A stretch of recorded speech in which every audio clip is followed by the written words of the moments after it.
অতসী কথাটা শোনা মাত্র বিছানায় ধপ করে বসে পড়ল। মাথাটা ঘুরছে তার।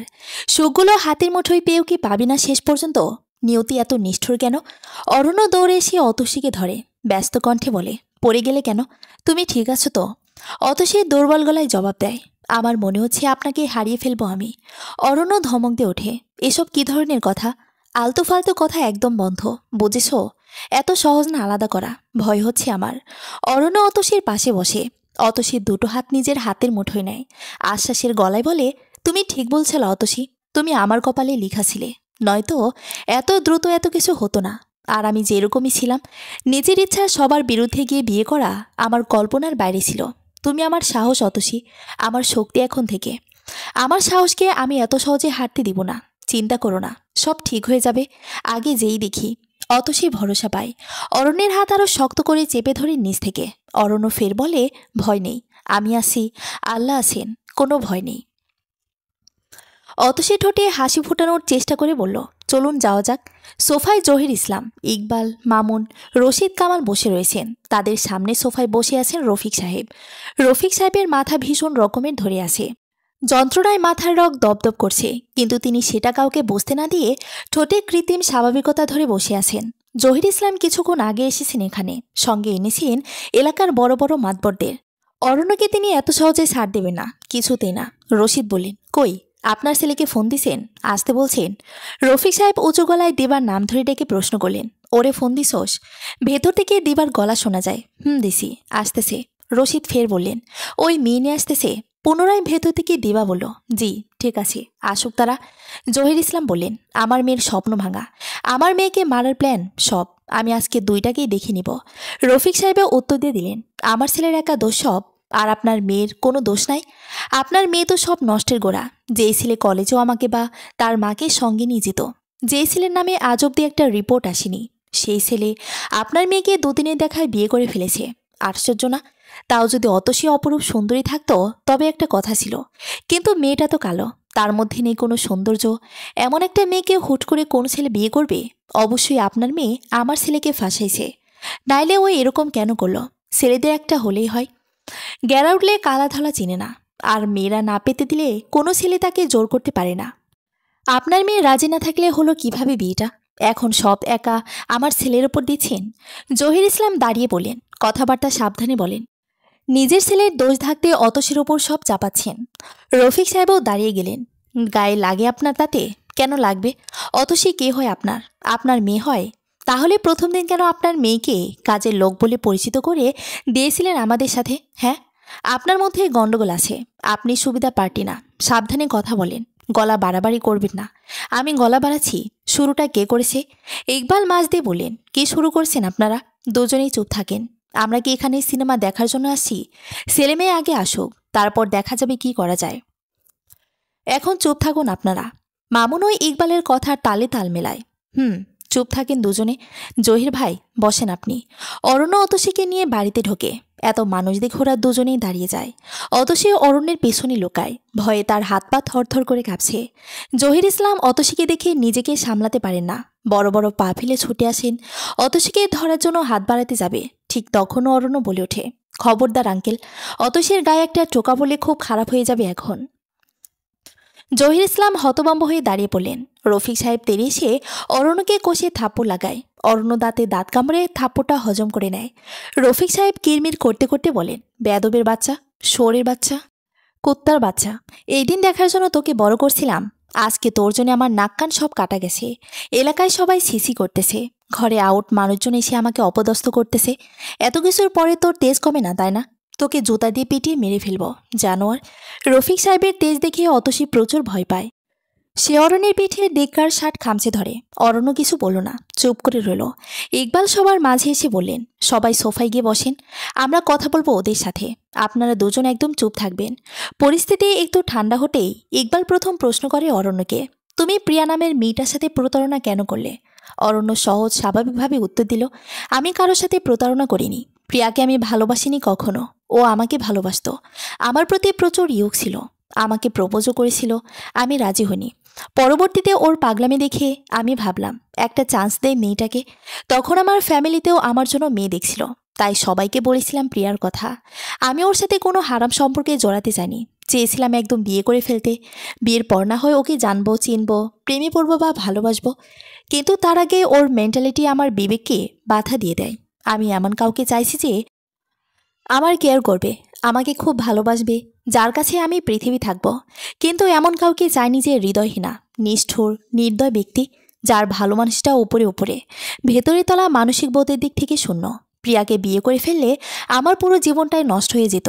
এই জন্য আমি প্রিয়াকে ফোনে বলছিলাম আমি এই সম্পর্ক আর রাখতে পারবো না, আমি বিয়ে করব অতসীকে। তারপর আমি অতসীকে বিয়ে করেছি। একদিক থেকে ভাবলে কিন্তু এটাই দাঁড়ায় যে আমি ওকে জানিয়ে অতসীকে বিয়ে করেছি।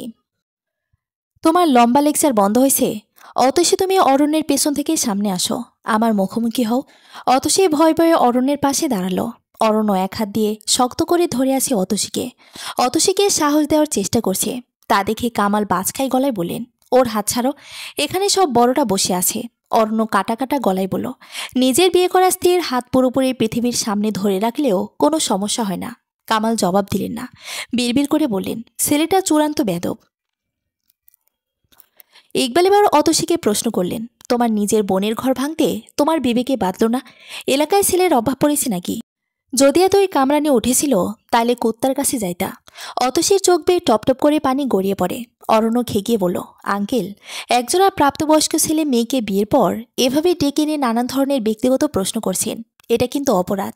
তারপরও আপনাকে যথেষ্ট সম্মান দিচ্ছি, তাই কথাবার্তা হিসাব করে বলেন। এই ছেলে, তুমি চুপ থাকো, তুমি তো আসলে অনেক বেয়াদব। আপনাকে। অতসী হাত দিয়ে অরণ্যের হাত জড়িয়ে চেপে ধরে চুপ করতে ইশারা করে। অরণ্য চুপ হয়ে যায় কথা না বাড়িয়ে। অতসীর চোখের জল মুছে নেয়, বলে, প্রথমে ভুল বলেছেন আপনি। আমার কোনো বোন নাই, আমার কোনো মা নেই, আর না কোনো বাবা আছে। কোনো পিতা তার মেয়েকে অন্যদের সামনে কাজের লোক হিসেবে পরিচয় করে দিতে পারে না। দুই মেয়ের মধ্যে বৈষম্য করতে পারে না। ছোট মেয়ে চাইলে কলিজাটাও বের করে দেয়। আর আমার বেলায় সব নিষিদ্ধ। মা হয় যাদের আলোর মতো স্নিগ্ধ, ফুলের সুবাসের মতো পবিত্র, অথচ যাকে আমি মায়ের আসনে বসিয়ে মায়ের ভালোবাসা দিয়েছি, সে উঠতে বসতে আমাকে অলক্ষী, কালী বলে খোঁটা দিয়ে এসেছে। পান থেকে চুন খসলে আমাকে মেরেছে। একবার প্রিয় একটা 6 বাটির কাঁচের সেট ভেঙে ফেলে রাগ করে, তাও কেউ কিচ্ছু বলেনি। আর আমি একবার ধুতে গিয়ে ভুলবশতে একটা চা খাওয়ার ছোট কাপ ভেঙে ফেলে দেখিয়ে আমাকে 2বার মারা হয়। রাতে ভাত দেওয়া হয় না, ঘুমানোর সময় কাঁথা বালিশ কিছুই দেয় না। সে রাতে মাটিতে ঘুমিয়ে শরীরের যন্ত্রণা পার করেছি। আমার যে বাড়িতে পোষা কুকুররা হয়তো ভালো জীবনযাপন করে। আমার মা যখন চলে যায় আমি অনেক ছোট, মায়ের চেহারাও আমি চিনতাম না, যদি না আমার কাছে একটা ছবি থাকতো তার। আমার দাদি ছবিটা দিয়েছিল, এখনও সেই ছবি যত্ন করে রেখে দিয়েছি। মার চলে যাওয়ার সঙ্গে আমার তো কোনো যোগসূত্র ছিল না, তবুও প্রিয়ার মার কথায় কথায় আমাকে বলতো, মা যেমন পতিতা, মেয়েও বড় হয়ে পতিতাবৃত্তি শুরু করবে। তখন কেমন লাগতো আমার, সেসবকে আপনাদের বোঝাতে পারবো আমি? আজকে আমি আমার ছোট বোনের হবু হাজবেন্ডের সঙ্গে বিয়ে করেছি দেখে আপনারা আমাকে ডেকেছেন, আমাকে নিয়ে নোংরা মন্তব্য করেছেন। অথচ যখন আমার বোন রাতে লুকিয়ে লুকিয়ে ঘরের বাইরে চলে যেত, আমাকে বসিয়ে রেখে যেত পাহারায়, যদি কাউকে কথা বলতাম তবেও আমায় বাজেভাবে ফাঁসিয়ে খুব মার খাওয়াতো। তখন আপনারা কইছিল আপনাদের বিচার সভা। আব্বু, তোমাকে একবার বলেছিলাম না প্রিয়া রাতে কোথায় জানি যায়, ওর মতিগতি ভালো না। তুমি বিশ্বাস করেছিলে আমার কথা। উল্টা প্রিয়া বলেছিল আমি নাকি ওর টাকা চুরি করেছি, তোমার কাছেও বিচার দেওয়ার আগে ওকে ফাঁসিয়ে দিচ্ছি। এসব বলে তোমার হাতে আমাকে মার খাওয়াইছিল। তুমি সেদিন খুন্তি গরম করে আমার হাতে পোড়া দিছিলা, মনে আছে তোমার? এই দেখো, হাতের তালুতে এখনও কালো আমার। অত সে ডান হাতের তালু মেলে দেখায়, সেখানে স্পষ্ট খুন্তি শেপ কালো দাগ। সবাই হা হয়ে দেখে দাগটা। অত সে ঠোঁটটা ভিজে গেছে, চোখের পাতাও ভিজে জবুথুবু। সে তবুও বলে চলে, বিশ্বাস করো আব্বু, জন্ম দিলে বাবা মা হওয়া যায় না। বাবা মা হওয়ার জন্য যে পবিত্র মনের দরকার তার তোমার মধ্যে ছিল, কিন্তু আফসোস আমার জন্য ছিল না। তুমি আব্বু হতে পেরেছ, তবে আমার না, প্রিয়ার। অত সে হাউমাউ করে কেঁদে ফেলে। অরণ্যের নিজের চোখও ভিজে উঠেছে। সে হাত দিয়ে অতসীকে নিজের কাছে টেনে নেয় আরও। ইকবাল কড়া গলায় প্রশ্ন করেন, জহির ভাই, আপনার মেয়ে যা যা বলল এসব কি সত্যি? আপনি আপনার মেয়ের উপর অত্যাচার করতেন? জহির ইসলাম কোনোই জবাব দিতে পারলেন না। রাগে তার গা চলে যাচ্ছে। জহির ইসলামকে জবাব দিতে না দেখে ইকবাল পুনরায় কড়া সুরে প্রশ্ন করেন, জবাব দেন ভাই, আপনার মেয়ে যা বলছে সত্যি? জহির ইসলাম আমতামতা করেন। ওর দোষ ঢাকার জন্য ও আমাদের ফাঁসাচ্ছে, এতটুকু গিয়ে বুঝতে পারছেন আপনি? ইকবাল কিছু বলার আগেই অতসী অসীম সাহস নিয়ে বলে ওঠে, আমি তোমাকে ফাঁসানোর জন্য এসব করছি আব্বু? তুমি সেদিন ওনার পরিবারের সবার সামনে আমাকে কাজের লোক বলো নাই? আঙ্কেল, আপনিই বলুন। আপনাদের সামনে আমাকে কাজের লোক বলেছিল কিনা? রফিক সাহেব হতভম্ব গলায় বললেন, হ্যাঁ বলেছে তো। আমি যদি মিথ্যা বলি, তোমাকে ফাঁসানোর চেষ্টা করি, তাহলে তুমি আমাকে কাজের লোক বলছিলে কেন সেদিন? বলো এখন। জহির ইসলাম প্রচণ্ড জোরে ধমক লাগান অতসীকে, তুই চুপ কর, একদম নাটক করবি না। অতসী তাচ্ছিল ভরা হাসি ফোটালো মুখে, বলল, সত্যি হাত পড়ছে না? এখন তো সব নাটক ড্রামা এগুলোই হবে। তোমার থেকে এসবের চেয়ে কি বেশি আশা করব বলো আব্বু? তোমাকে আব্বু বলেও বা ডাকছে কিসের জন্য? তুমি তো প্রিয়ার আব্বু, আমার না। জহির ইসলাম ক্রোধে কাঁপতে থাকেন। আগুন চোখে অতসীর দিকে তাকিয়ে রইলেন। অরণ্য সেই দৃষ্টি উপেক্ষা করে বলল, এভাবে কি দেখছেন? অতসীকে মারবেন? আসেন, মারেন পারলে। আগে অতসীর কেউ ছিল না, এখন ওর স্বামী আছে। আর বিয়ের পর বাবা মায়ের থেকে স্বামীর অধিকার বেশি হয়, কথাটা বোধহয় জানেন না। রফিক সাহেব অরণ্যকে ধমক লাগায়, এই তুই এত ফটর ফটর করিস কেন মাছ দিয়ে? মুখে টেপ মেরে বসে থাক। অন্যায় দেখলে মুখ বন্ধ রাখা যায় না, মুখ আপনা আপনি খুলে যায়। তারপর কথা থামিয়ে ইকবালকে উদ্দেশ্য করে বলে, আঙ্কেল, আপনার প্রশ্ন করার পালা শেষ, তাহলে আমরা চলে যাই। এখানে দাঁড়িয়ে থেকে সব তামাশা দেখার প্রয়োজন মনে করি না। ইকবাল ক্রূর দৃষ্টি নিয়ে অরণ্যকে দেখে, 4 আঙ্গুলের ছেলে, হাঁটুর সমান তার, অথচ তেজ কত। অবশ্যই এখন তো বয়সে তেজ দেখানোর, এই বয়সে রক্ত গরম থাকে, নিজেকে দুনিয়ার বাদশা বাদশা বলে মনে হয়। সেও তো তার যৌবনে কত মারামারি কাটাকাটি করে বেরিয়েছে। ইকবাল অরণ্যের কথায় জবাব দিলেন না। তিনি তার সঙ্গে আসা অন্যদের উদ্দেশ্য করে বললেন, কি করবেন এখন? মেয়ে তো নিজে বাপের বিরুদ্ধে। মামুন বললেন, মেয়ে যেহেতু প্রাপ্ত বয়স্ক হয়েছে আর নিজের ইচ্ছায় বিয়ে করছে, তাহলে সেখানে আমরা আর কি বলবো? আর জহির ভাইয়ের ব্যাপারে যা বলল, তা শুনে মনে হলো বিয়ে করে ঠিক করেছে, নিজের জীবন নিজে গোছানোর চেষ্টা করছে। কামাল বললেন, চলেন ভাই, উঠি। এখানে আর থেকে কি করব? ছেলেমেয়েরা পরে যদি থানায় যায়, আমাদের বিরুদ্ধে অভিযোগ করে, তখন কিন্তু ঝামেলা আছে। ইকবাল বললেন, তা তো আছেই। তিনি জহির ইসলাম আর রফিক সাহেবকে উদ্দেশ্য করে বললেন, আমরা উঠলাম, আপনাদের পরিবারের ব্যাপার এবার আপনারাই সামলান। জহির ইসলাম হতবাক হয়ে পড়লেন, ব্যস্ত গলায় বললেন, আমার মেয়ের সাথে এত বড় অন্যায় হয়েছে, আর আপনারা কিছু করবেন না? ইকবাল জবাব দেওয়ার আগে অর্ণ নিজের ফোন বের করে, গলায় জোর দিয়ে বলে, আমার কাছে প্রমাণ আছে। ফেসবুকে প্রিয়া আমাকে যেসব মেসেজ দিচ্ছে সেগুলো সব আছে। ওগুলো দেখলেই বুঝবেন আমি প্রিয়াকে প্রস্তাব দিয়েছিলাম নাকি ও দিয়েছিল। তাহলে আমি কিভাবে ওকে ঠকালাম? আমি তো সম্পর্কই গড়তে জানি। ওর পাগলামি দেখে ভাবছিলাম, যাই হোক, এখন ওর আসরূপ দেখে ওর সাথে সম্পর্ক গড়াতে দূর, কথা বলার ইচ্ছেটাই আমার নাই। ইকবাল, মামুন, কামাল সবাই উঠে দাঁড়ালেন। জহির ইসলামকে মামুন বললেন, আপনি বেশি ঝামেলা করিয়েন না, নিজেই ফাঁসবেন। ওর ম্যাচিওর ছেলে মেয়ে, ওরা নিজেদের মতো বিয়ে করেছে, এটা বর্তমানে আইনে জায়েজ। ওদের ডিস্টার্ব করবে যারা, সেটা না জায়েজ। বোঝাতে পারছি? জহির ইসলাম সঙ্গে সঙ্গে একটা বৃষ্টি গালি দিয়ে দিল সবার উদ্দেশ্যে। মুখে বললেন, আপনারা পা চাটা কুত্তা ছাড়া কিছুই না। আসছে সমাজের মাথা, চ্যাটের মাথা কোথাকার, ন্যায় বিচার তো করতেই পারে না। এখন 10,000 টাকা বের করে দিলে ঠিকই আমার পক্ষেও কথা বলতেন, টাকার গোলাম। সবার মুখ থমথমে হয়ে উঠল। ভেতরের ঘর থেকে কারো হাসির আওয়াজ ঠিক তখনই কানে ভেসে আসে, গলাটা দিবার। রফিক সাহেব উচ্চ গলায় রামধমক মারেন, হাসি বন্ধ করো। সঙ্গে সঙ্গে দেবার হাসি বন্ধ হয়ে যায়। ইকবাল বলেন, কথাবার্তা সাবধানে বলেন ভাই, আপনার ডাকে কিন্তু আসি আমরা। মামুন বলেন, আসেন তো যাই আমরা। এই ব্যাটার মাথায় শর্ট সার্কিট হয়েছে বোধ হয়। ইকবাল বললেন, ঠান্ডা হন, দুনিয়ায় আরও অনেক ছেলে আছে। নিজের মেয়েকে বুঝিয়ে শুনিয়ে ভালো জায়গায় বিয়ে দিন, ওদেরকে ওদের মতো থাকতে দিন, নিজেকে ঝামেলায় জড়েন না, সমস্যা আছে। জহির ইসলাম দ্বিতীয়বার ভয়াবহ এক গালি দিয়ে বললেন, প্রচুর সমস্যা আছে আমার। বালের সমস্যা আছে, যান, বিদায় হন এখান থেকে। আপনাদের আনাই ভুল হয়েছে, কাজের কাজ তো কিচ্ছু হলো না, বেহুদা আমার সময় নষ্ট। ইকবাল এবার কঠিন গলায় বললেন, আর একটা বাজে কথা বলবেন, এখানে মেরে রেখে যাব, ফালতু লক্ষ্য থাকার। ওনারা সবাই একত্রে বেরিয়ে যায়। জহির ইসলাম এক নাগারে গালাগালি করে যাচ্ছেন রাগের মাথায়। অতসীর গা গুলাছে, বমির মতো লাগছে। সে করুণ চোখে অরণ্যের দিকে তাকিয়ে ফিসফিস করে বলল, বাসায় চলুন, আমার দম বন্ধ হয়ে আসে। অরণ্য রফিক সাহেবকে বলল, গেলাম আব্বু। ওরা 2 কদম আগাতেই জহির ইসলাম তেড়ে এলেন। অরণ্য কিছু করার আগে অতসীর গলা চেপে ধরলেন 2 হাতে, এত শক্ত করে ধরলেন অতসীর শ্বাস নিতে পারে না, আর দম বন্ধ হয়ে যাবার জোগাড়। অরণ্য আর্তচিৎকার করে উঠল, ছাড়েন ওকে, ছাড়েন আপনি, ছাড়তে বলছি কিন্তু, ছাড়েন ওকে। জহির ইসলামকে টেনেও সরানো যাচ্ছে না। অরণ্যের এত জিদ চড়ে মাথায়, সে দিক বেদিক হারিয়ে ফেলে। জহির ইসলামের গালে ঠাটিয়ে চড় লাগে তৎক্ষণাৎ। মুখ দিয়ে বলে ওঠে, কুত্তার বাচ্চা, তোর সাহস কি করে হয় আমার অতসীর গলা চেপে ধরার? তোর মানা করছিলাম না? বলছিলাম না অতসীর গায়ে একটা টোকা পড়লে খারাপ হয়ে যাবে? তারপরও তুই ওর গলা চেপে ধরছিস। কুত্তার বাচ্চা শর্তই। জহির ইসলামকে এলোপাথারি চর, সঙ্গে লাথি। রফিক সাহেব চেঁচিয়ে উঠলেন, দিবা, এই দিবা। দিবার সঙ্গে বেলি বেগমও ভেতর থেকে বেরিয়ে এসে স্তব্ধ হয়ে যান। দিবা, রফিক সাহেব দুজনে মিলেও অরণ্যকে সরাতে পারছে না। অরণ্য জহির ইসলামের গলা চেপে ধরেছে, আজকে যেন তাকে মেরেই ফেলবে।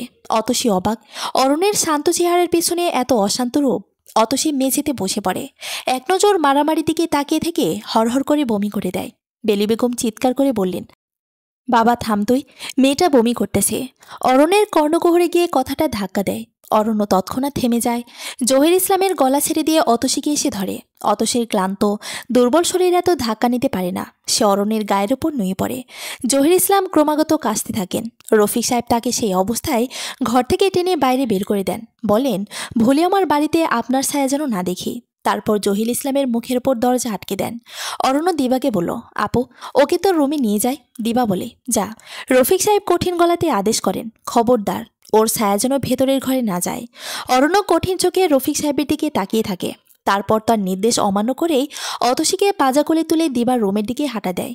রফিক সাহেব ক্লান্ত শরীরটাকে সোফায় এলিয়ে দেন। অরণ্য একের পর এক তার আদেশ অমান্য করেছে। এই ছেলে কি পুরোপুরি তার হাত থেকে বেরিয়ে গেল? অতসীর হাত ধরে চুপ করে বসে আছে অরণ্য। অতসীর জন্য ভেতরটা চুরমার হয়ে যাচ্ছে তার। কিছুক্ষণ আগে যা ঘটে গেল সেসবের হিসেব কষতে বসে অরণ্য। যে ছেলে কারো মুখে লাগতো না সহজে, সেই ছেলে কারো গায়ে হাত তুলেছে, তাও তার বাবার বয়সী একজন। কিভাবে সম্ভব? অরণ্য নিজের কাজে হতভম্ব। দিবা হঠাৎ বলল, কি ভাবিস? অরণ্য ভাবনা থেকে বাস্তবে ফেরে বলে, কিছু না আপু, সত্যি বল। অবাক হচ্ছিস তাই না? হুঁ, ভালোবাসা সব পারে। তুই অতসীকে প্রচণ্ড ভালোবাসিস, এই জন্য ওর ক্ষতি কেউ করেছে, আর তুই তা দেখেও চুপ থাকবি কি করে বল?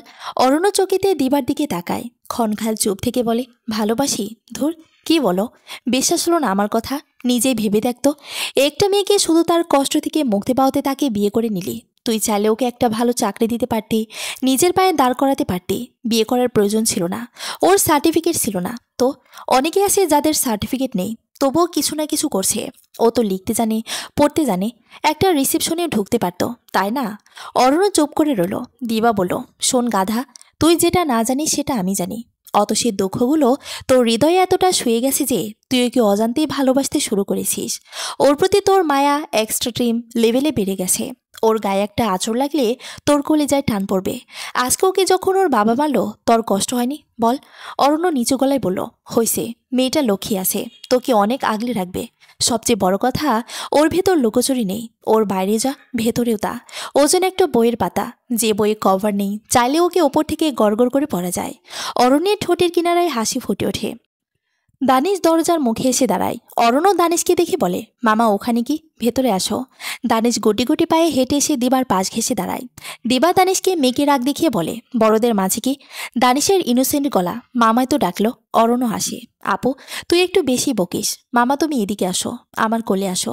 দানিশ গেল না অরণ্যের কাছে, বলল, মামি ঘুমাচ্ছে, আমি গেলে বেশি নড়াচড়া হবে, যদি মামির ঘুম ভেঙে যায়। বাবা, মামির জন্য এত চিন্তা? মামি কতগুলো বমি করছে। মামি কি অনেক অসুস্থ মামা? একটু অসুস্থ শোনা, মামি ঠিক হয়ে যাবে মামা, তুমি চিন্তা করো না। দিবা দানিশের কান টেনে দিয়ে বলল, ওরে পাকনা, এখনই এত কথা শিখেছিস?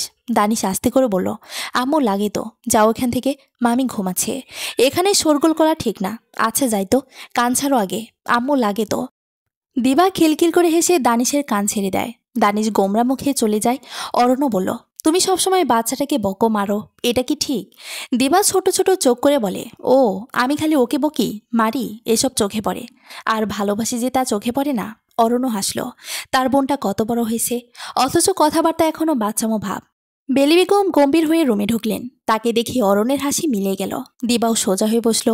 বেলি বেগম একবার দিবার দিকে তাকালেন। দিবা সেই দৃষ্টি দেখে প্রশ্ন করে, আমি চলে যাব? বেলি বেগম গম্ভীর গলায় বললেন, যেতে হবে না, থাক। দিবা সরে বসল। বেলি বেগম খাটে বসে অতসীর দিকে তাকালেন। অরণ্য অতসীর হাত ধরে রেখেছে দেখে বেলি বেগম বললেন, ওর হাতটা এখন ছাড়তো, ও তো গায়েব হয়ে যাবে না নাকি? অরণ্য হাত ছেড়ে দিল।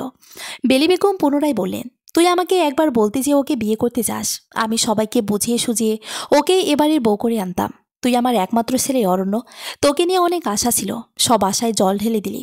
অরণ্য জবাবে বলল, এখন যতটা ইজিলি বলতেছো, বিয়ের আগে বললে এতটা ইজিলি বলতে না মা।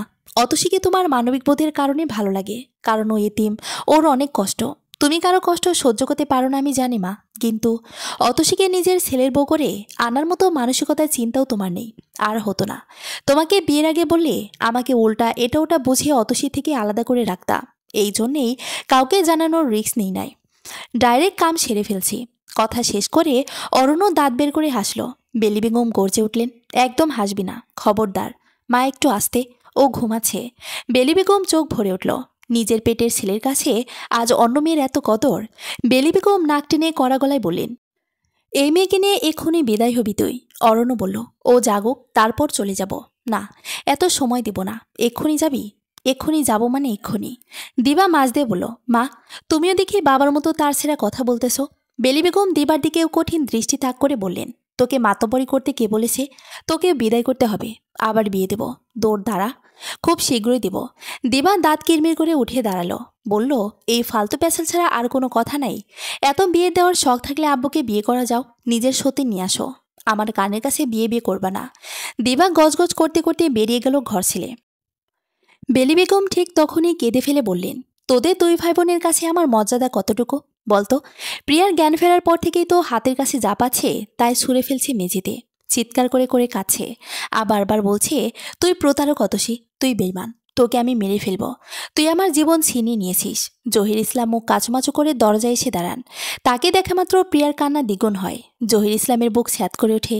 তিনি দৌড়ে প্রিয়ার কাছে যান, প্রিয়ার মাথা নিজের বুকে চেপে ধরেন। প্রিয়া খুব কাছে, বলছে, বাবা, ও বাবা, আমার জীবন ফিরিয়ে দাও বাবা, আমার জীবন এনে দাও। অতসী আমার জীবন কেড়ে নিল বাবা, আমি কিভাবে বাঁচবো এখন বলো তো? অতসী কেন এমনটা করলো? কেন করলো? আমি কি করেছি ওর? বলো বাবা, ও কেন এমন করলো? আমার যে আর সহ্য হচ্ছে না বাবা, এই দম নেওয়া অনেক ভারী হয়ে গেছে আমার জন্য। আমি আর কাঁদতে পারছি না বাবা, আমি আর কাঁদতে পারছি না। আমি অরণ্যকে চাই, আমি অরণ্যকে চাই। হঠাৎ প্রিয়া গর্জে উঠল। বেডের পাশে দাঁড়িয়ে থাকা স্যালাইনের স্ট্যান্ডটা সে ধাক্কা দিয়ে ফেলে দিল মেঝেতে। জহির ইসলাম চমকে উঠলেন। দুজন নার্স ব্যস্ত পায়ে কেবিনে ঢুকলো। তারা জোর করে প্রিয়াকে ঘুমের ইঞ্জেকশন দিয়ে ঘুম পাড়িয়ে দিল। জহির ইসলাম চোখ মুছলেন। তার ভেতরের আগুন দাউ দাউ করে জ্বলে উঠল প্রিয়ার বিবর্ণ মুখ দেখে। তিনি কেবিনের বাইরে বেরিয়ে কাউকে ফোন করলেন, বললেন, টাকা যত লাগে দেব, শুধু অতসীর কাটা মাথা চাই। শীত যেন তার সবটুকু নিংড়ে নিংড়ে ঢেলে দিচ্ছে প্রকৃতিতে। হাড়ে হাড়ে কপন টের পাচ্ছে অরণ্য। একটা ভারী কম্বল নিজের শরীরের সঙ্গে আষ্টেপৃষ্ঠে জড়িয়ে রেখেছে, তবুও সে কাঁপছে, কাঁপছে অতসীও। অরণ্য উপায়ন্তর না দেখে অতসীকে নিজের শরীরের সাথে মিশিয়ে নেয়। তাদের মধ্যকার দূরত্ব কমে শূন্যের কোঠায়। দুজনের মাঝ দিয়ে বাতাসও যাচ্ছে না কিনা সন্দেহ। অতসী পিটপিট করে চোখ খুলে সঙ্গে সঙ্গে আবার বন্ধ করে ফেলে। অরণ্য উদ্বিগ্ন নিয়ে জিজ্ঞেস করে, ঠিক আছে তুমি? চোখ খুলো। অতসী সময় নিয়ে চোখ খোলে। তীব্র লাইটের আলোয় তার চোখ জ্বালা করছে। মাথার ভেতর শুষ্ক এক ধরনের ব্যথা ছড়িয়ে পড়ছে। অতসী জড়ানো দুর্বল গলায় প্রশ্ন ছুড়ে দেয় অরণ্যের পানে, আমরা কোথায়? আমিনের বাসায় আছি। তুমি উঠতে পারবে অতসী? তোমার ফ্রেশ হওয়া দরকার। পারবো। অতসী অরণ্যের সহায়তায় ধীরে ধীরে উঠে বসে। অরণ্য অতসীর এক হাত খুব শক্ত করে চেপে ধরে আছে, আর এক হাত দিয়ে অতসীর বাহু আগলে ধরে। অতসী হুট করে লজ্জায় পড়ে যায়। অরণ্যের এভাবে কাছে আসাটা তার ভেতরটা তোলপাড় করে দেয়। ভালোবাসার এক অদ্ভুত দহনে তার শরীর মন পড়তে শুরু করে। শরীরের রন্ধ্রে রন্ধ্রে, শিরায় শিরায় ভালোবাসার শিহরণ ছড়িয়ে পড়ে। অরণ্য ধরে ধরে অতসীকে বাথরুম পর্যন্ত এগিয়ে দেয়, বলে, বালতিতে গরম পানি আছে, তুমি হাত মুখ ধুয়ে নাও। ঠান্ডা পানি একদম লাগাবা না, এমনিতেই শরীরে যে ব্যথা, ঠান্ডা পেলে ব্যথা আরও চেপে ধরবে। যে ঠান্ডা পড়েছে তাতে ঠান্ডা পানি ছোঁয়াটাই যে বেআইনি। অতসীর কথা শুনে অরণ্য হো হো করে হেসে ফেলল। বেআইনি? পানি ছোঁয়া এলিগেল হয়? ঠান্ডার সময় ঠান্ডা পানি ছোঁয়া এলিগেলি? ভীষণ অদ্ভুত অদ্ভুত কথা জানো তুমি। যাও ফ্রেশ হয়ে নাও। আচ্ছা। অতসী বাথরুমের দরজা বন্ধ করে দিল। অরণ্য রুম থেকে বেরিয়ে গেল। টেবিলে খাবার লাগাতে হবে, রাত কম হয়নি। অতসীকে দ্রুত খাইয়ে ঘুম পাড়াতে হবে। মেয়েটার ওপর দিয়ে অনেক ধকল গেছে, তবে শারীরিক ধকলের চেয়ে মানসিক ধকলটাই বেশি। অতসী খাবার টেবিলে গিয়ে প্রচণ্ড অবাক হয়। গরম গরম গরুর গোস্তের ধোয়া, মন নাড়িয়ে দেওয়া ঘ্রাণ। অতসী অবাক হয়ে বলল, আপনি রান্না করেছেন? সব কিছু স্বামীর দিকে নিতে শিখে গেছো এক্ষুনি? বাহ বাহ, আমাকে কি চোখে পড়ে না? পাশ দিয়ে বলে ওঠে আমিন। অতসী ঠোঁটে হাসি ঝুলে বলল, আপনি রেঁধেছেন ভাইয়া? আমিন চেয়ারে বসতে বসতে বলল, আমি ব্যাচেলর মানুষ, রান্নাবান্নায় পিএইচডি ডিগ্রি অর্জন করে ফেলেছি। অরণ্য বলল, আমি কিন্তু রাঁধতে পারি না অতসী। আপনার রাঁধতেও হবে বা কিসের জন্য? আমি আসি কি করতে, তবুও রান্নাটা শিখবো ভাবতেছি। নানান সময় নানান কাজে দিবে। যেমন এই ধরো, তুমি অসুস্থ বা কোথাও গেছো, আমার তখন রেঁধে খেতে হবে না। অতসী হেসে বলল, অসুস্থ হলে ভিন্ন কথা, তবে আপনাকে ছেড়ে কোথাও যাচ্ছি না আমি। আমিন অরণ্য আর অতসীকে এক নজর দেখে নিয়ে অরণ্যকে বলে, এত দ্রুত তোমরা যেভাবে সহজ হয়ে গেছো, একে অপরের প্রতি যে মহব্বত দেখাচ্ছ, সরি টু সে, কিন্তু আমার বিশ্বাস হচ্ছে না যে তোমরা মাত্র কদিনের পরিচিত মানুষ। দেখে মনে হচ্ছে কত বছর যাবৎ তোমরা একে অন্যের সাথে থেকে আসছো। অতসী আমিনের কথায় লজ্জামাখা হাসি হাসে। অরণ্য অতসীর দিকে তাকিয়ে বলে, এই জিনিসটা আমরাই বুঝতেছি না, তোকে আর কি বলবো বল। আমি নিজেও কনফিউজড হয়ে আছি। কারো সঙ্গে এত দ্রুত ইজি হওয়া আমার পক্ষে একদম অসম্ভব ছিল। এটা তুই তো ভালো করেই জানিস। আমি তো জানি, আর জানি বলেই তো আরও বেশি অবাক হচ্ছি। একদিক দিয়ে কিন্তু ভালোই হয়েছে, দ্রুত ফি হয়েছি দুজনে। অনেকে তো বিয়ের পরে একে অপরকে চিনতে জানতেই অর্ধেক জীবন পার করে দেয়। এই জন্য আমি বিয়ে করি না। নিজেকে তো চিনি না এখনো, অন্যকে চিনবো জানবো কিভাবে? অরণ্য কিছু বলার জন্য মুখ খুলছিল, তার আগেই অতসী ধমকে উঠে বলল, কি লাগাইছেন দুজনে? খাওয়ার সময় এত কথা? তারপর অন্যকে উদ্দেশ্য করে আবার বলে, আগে খেয়ে নিন, তারপর গবেষণা করিয়েন। অরণ্য কণ্ঠে দুষ্টুমি রেখা টেনে বলে, বাবা কি ধমক! একদম খাঁটি বউ বউ ফিল হচ্ছে। আমিন বলল, সেম। অরণ্য চোখ রাঙায়, বউটা আমার, তোর না। আমিন হাসে, আমি কখন বললাম এই কথা? শোন, অতসী আমার বউ, তোর ভাবি। অরণ্য প্রথমে আমিনের কথার প্যাচে পড়ে বলে ফেলে, পর মুহূর্তেই আমিনের কথার আসল অর্থ ধরতে পেরে তড়িঘড়ি করে বলে, না না, আমার বউ, তোর ভাবি। বন্ধুরা বিয়ে করে একজন, বউ হয় সবার। আমার বেলা এইসব চলবে না। আমি বিয়ে করছি, আমারই বউ। ধুর বেটা, তুই পান্তা ভাত, আমরা দুধ ভাত। অতসী তোমার পান্তা ভাত ভালো লাগে নাকি দুধ ভাত ভালো লাগে? অতসীও দুষ্টুমির গলায় জবাব দেয়, দুধ আমার একদম পছন্দ না, দুধ দেখলেই বমি আসে। এর চেয়ে পান্তা ভাত, পোড়া মরিচ আর পেঁয়াজ কুচি খাওয়া অনেক ভালো। অতসীর কথায় আমিনের মুখ ভোতা হয়ে যায়। অরণ্য হো হো করে হেসে বলল, এই না হলে আমার বউ? অতসীও হাসি মুখে শাসায়, এবার ক্ষান্ত, অনেক ফাইজলামি হয়েছে। অতসীর কথায় ওরা দুজন চুপচাপ খাওয়ায় মনোযোগ দেয়। আজ অনেকদিন পর তৃপ্তি নিয়ে খাওয়া সারে আমিন। এর আগেও খাওয়াতে তৃপ্তি ছিল, তবে আজকে যেন অন্য কিছুই ছিল। এ অন্য কিছুটা কি? একটা ফ্যামিলি হয়েছে ওর, এইটাই হবে হয়তো। আমিন ছোটবেলা থেকে একাকিত্বের সঙ্গে বড় হয়েছে। ওর মা মারা গেছে খুব ছোটবেলায়। মায়ের চেহারাটাও ভালো মতো মনে নেই ওর। আর বাবা, সে ছিল সামান্য এক দিনমজুর, যা কামাতো সব নেশার পিছিয়ে ঢালতো। গ্রাম থেকে মাধ্যমিক দিয়ে শহরে এসেছিল আমিন। উদ্দেশ্য ছিল একটা কাজ জোগাড় করা। ঢাকায় আসার তৃতীয় দিন সংবাদ পায় তার বাবা নেশাগ্রস্ত অবস্থায় রাতের অন্ধকারে বাড়ি আসার পথে বড় বটগাছের সঙ্গে বাড়ি খেয়ে মাথা ফাটিয়ে ওখানে মারা যায়। আমিনের একটুও কষ্ট হয়নি এই খবর শোনার পর। উল্টো একটা মুক্তি মুক্তি অনুভূতিতে সিক্ত হয়েছে সে। এতদিন তো পেট চালানোর চিন্তা ছিল তার, পিছু টান ছিল, কিন্তু এখন সে মুক্ত। নেই কোনো পিছু টান, নেই কোনো আত্মীয়, নেই কোনো রক্তের টান, আর না আছে কোনো দায়িত্ব। বাবার কবরে মাটি দিয়ে আবার ঢাকায় ফিরে আসে আমিন। ভাগ্য তার এত সুপ্রসন্ন ছিল কে জানতো সেটা। এক বাড়িতে লজিং মাস্টার হিসেবে উঠেছে। বাড়ির টুকটাক বাজার দায়িত্ব, তার মালিকের 3 ছেলেমেয়ের পড়ার দায়িত্ব, খেলার দায়িত্ব, এই ছিল আমিনের কাজ। বিনিময়ে 3 বেলা খাওয়া পেয়েছে। মালিকের মহানুভবতার কারণে কলেজে পড়ার সুযোগ পেয়েছে। কিভাবে যে মেডিকেলে চান্স পেয়ে গেল আমিন, সে এক বিস্ময়। মেডিকেলে সিট পাওয়ায় ওই বাসা ছেড়ে মেডিকেলে ওঠে আমিন। এরপর আর পেছন ঘুরে তাকাতে হয়নি।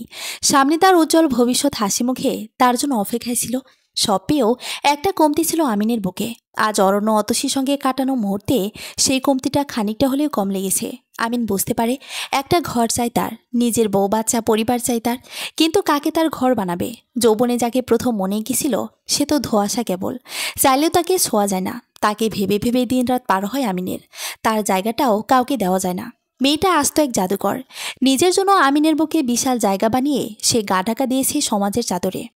আর আমিন বুকের মধ্যে থাকা ফাঁকা জায়গার হাহাকার ঢেকে ঢেকে চলছে সবসময়।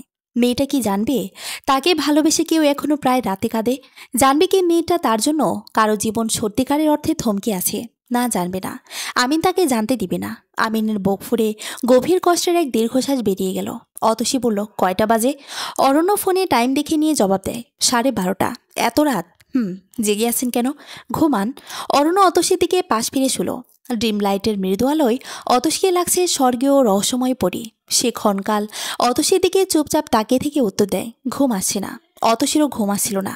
অরণ্যের ঘুম আসছে না শুনে সে লাফিয়ে উঠে বসলো। উৎসুক গলায় বলল, চলুন গল্প করি তাহলে। অরণ্য উঠল, তবে পুরোপুরি ভাবে না। অর্ধেক পিঠ দেয়ালে লাগিয়ে হেলান দিয়ে বসলো। বলল, বলো, আপনার কোন রং পছন্দ? তেমন কোনো চয়েস নেই। এর আগে তো ভেবে দেখিনি কখনো। এখন ভাবুন, সবারই প্রিয় রং থাকে, আপনারও আছে। ভেবে বলুন। অরণ্য পাল্টা প্রশ্ন করলো, তোমার পছন্দের রং কি? আমার আমার তো নীল বেশি ভালো লাগে। তাহলে আমারও নীল পছন্দ। অত সেই ভ্রুকুটি করে তাকায়, বলে, এটা কেমন কথা? অরণ্য ইনোসেন্ট গলায় বলল, এখন থেকে তোমার যা পছন্দ তা আমারও পছন্দ।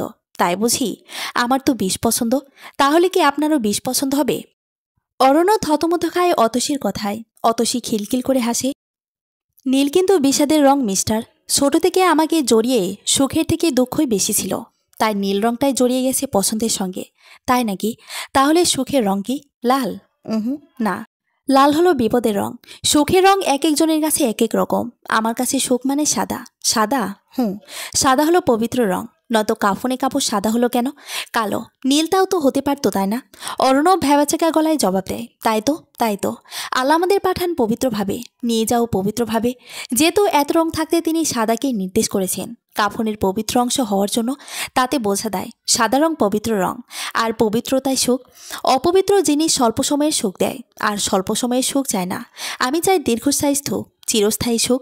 অর্ণব বিমুগ্ধ হয়ে শোনে অতসীর কথা। মেয়েটা এত ভালো ভালো কথা কোথা থেকে শিখলো? অতসী বলে চলে, আমার যখন খুব ভালো লাগে, খুব সুখ অনুভব হয়, তখন আমি সাদা জামা পরতাম। ভালো কথা। আমার কিন্তু সাদা জামা নেই এখন। সব তো ওই বাসায়। আমার জন্য এক সেট সাদা জামা এনে দেবেন? একদম সাদা হতে হবে, কোনো রং থাকলে কিন্তু চলবে না। এনে দেব। তোমার কখন কখন শোক অনুভব হতো অতসী? অতসীর চোখ হঠাৎ জলে ভরে উঠল। সে সময় নিয়ে নাক টেনে জবাব দিল, আমার সে যখন শোক অনুভব হয় তখন আমার বয়স ছিল 7 বছর। আমি স্কুলের প্রতিযোগিতায় বাবাকে নিয়ে একটা কবিতা লিখেছিলাম। বাবা সেটা পড়ে এত মুগ্ধ হয়েছিল, আমার গালে চুমু খেয়ে বলেছিল, আমার সোনামা। সেদিন এত শোক শোক লাগছিল আমার। আমি সারাদিন সাদা ফ্রক পরে ঘুরে বেরিয়েছি। এরপর আর কোনোদিন আমার শোক অনুভব হয়নি, বুঝলেন? প্রিয়ার মা আসলো, আমার কপালের শোক গেল। সে চরণটুকু বলতে গিয়ে অতসীর গলা ধরে আসে। সে ঢোক গিলে কান্নাটুকু দামাবার চেষ্টা করে। অরণ্যের ভেতরটা মোচড় দিয়ে উঠল। সে দ্রুত অতসীর দুহাত চেপে ধরে বলল, পুরনো কথা ভুলে যাও, বর্তমান নিয়ে ভাবো। ভবিষ্যৎ তোমাকে সুখ দেবে অতসী, কথা দিলাম। অতসীর ঠোঁটে হঠাৎ এক হাসি। কি অদ্ভুত নিখুঁত সে হাসির তীক্ষ্ণতা! অতসী বিড়বিড় করে স্বগতোক্তি করে, 15 দিনগুলো ভোলা এত সহজ হয় না। যে যতটুকু করেছে তাকে ততটুকুই ফিরিয়ে দেব আমি, অদা নিজের সঙ্গে। অরণ্য অতসীর কথা বুঝতে না পেরে ডাক দেয়, এই অতসী, কি বলছো? অতসীর নড়েচড়ে ওঠে, কই না, কিছু না। বিড়বিড় করলে যে, কিছু না, চলুন ঘুমিয়ে পড়ি, ঘুম পাচ্ছে। অর্ণব ফোনের আলো জেলে ঘড়ি দেখে, 1:15 বাজে। সময় কত দ্রুত গড়িয়ে যায়। সকাল সকাল নাস্তা সেরে আমিনের সঙ্গে অরণ্য বেরিয়ে পড়ল। ব্যাংক থেকে টাকা তুলতে হবে, অতসীর জন্য কিছু জামাকাপড় কিনতে হবে, বাসা ঠিক করতে হবে, নতুন বাসা গোছাতে হবে, কত কাজ। অবশ্য নতুন বাসার জন্য যেসব জিনিস কিনবে সেটা একা একা কেনা যাবে না। অতসী পই পই করে বলে দিয়েছে, আমি নিজ হাতে ঘর গোছাবো, ঘরের সবকিছু আমি নিজে গিয়ে কিনবো। আপনি পাকনামি করে একা একা কিনে আনবে না কিন্তু, বলে দিচ্ছি। অতসীর কাজ নেই কোনো। একবার ভাবলো একটু ঘুমাবে, কিন্তু কিছুতেই ঘুম এলো না দেখে অতসী টিভি ছেড়ে বসলো। অনেকদিন হলো টিভি দেখে না সে। অনেকদিন নাকি অনেক বছর? কত বছর? 4, এরকমই হবে। তার টিভি দেখার সময় ছিল কই? সারাক্ষণ এক একজনের ফরমাইশ পূরণ করতে করতেই দিন যেত, রাত ফুরাতো। দরজায় পরপর দুবার টোকা পড়ে, কেউ এসেছে। অতসী দরজার কাছে দাঁড়িয়ে জিজ্ঞেস করে, কে? ওপাশ থেকে আওয়াজ আসে, আমি দারোয়ান আপা, একটু খুলুন দরজাটা। অতসী মাথায় ঘোমটা টেনে দরজা খুলতেই হুড়মুড় করে দুজন লোক ভেতরে ঢুকে। দুজনের মুখ কালো কাপড়ে ঢাকা। অতসী ভরকে যায়। ও দিগ্ন নিয়ে চেঁচিয়ে বলে, কে কে আপনারা? লোক দুটো কথা বলে না। একজন দ্রুততার সঙ্গে অতসীর মুখ চেপে ধরে। অতসীর চেঁচানো এবার গঙ্গানি শব্দে পরিণত হয়। অপরজন পকেট থেকে দড়ি বের করে অতসীর হাত পা বেঁধে ফেলে দ্রুত। অতসী কাটা মুরগির মতো ছটফট করতে ব্যস্ত তখন। একটা শুষ্ক আলো রেখা দূর থেকে ভেসে আসে, অস্পষ্ট আর আবছাভাবে। অতসী ঘোরগ্রস্তে নেয় সেদিকে তাকিয়ে রইল। কতক্ষণ একভাবে তাকিয়ে থাকতে থাকতে তার মস্তিষ্কে প্রথম যে কথাটা ধাক্কা দিল তা হলো, আমি কোথায়? কথাটা মনে হতেই অতসী চোখ বন্ধ করে পূর্বের স্মৃতি রমন্থন করতে লাগলো। অরণ্য ব্যাংকে টাকা তোলার জন্য বেরিয়ে গিয়েছিল। ঘরে এসেছিল একা। কলিং বেল বাজলে সে দরজা খুলে দেয়। দারোয়ানের পরিচয়ে যারা ঘরে ঢুকে তারা দারোয়ান ছিল না, তারাই জোর জবরদস্তি করে অতসীকে বেঁধে তুলে আনে। অতসীর হাত পা বাঁধার পর তার চোখটাও বেঁধে ফেলেছিল। চোখের সামনে গাঢ় অন্ধকার দেখতে দেখতে একসময় গভীর নিদ্রায় তলিয়ে যায় অতসী। চোখ মেলতেই আবছা আলো আধার মেশানো ওই ঘরে নিজেকে আবিষ্কার করে। হিসেব পাকা, কেউ তাকে তুলে এনেছে তার ক্ষতি করার জন্য।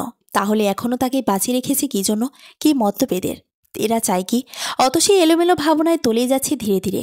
যেদিক থেকে চিকন আলো আছে সেদিকে হয়তো দরজা বা বের হওয়ার পথ।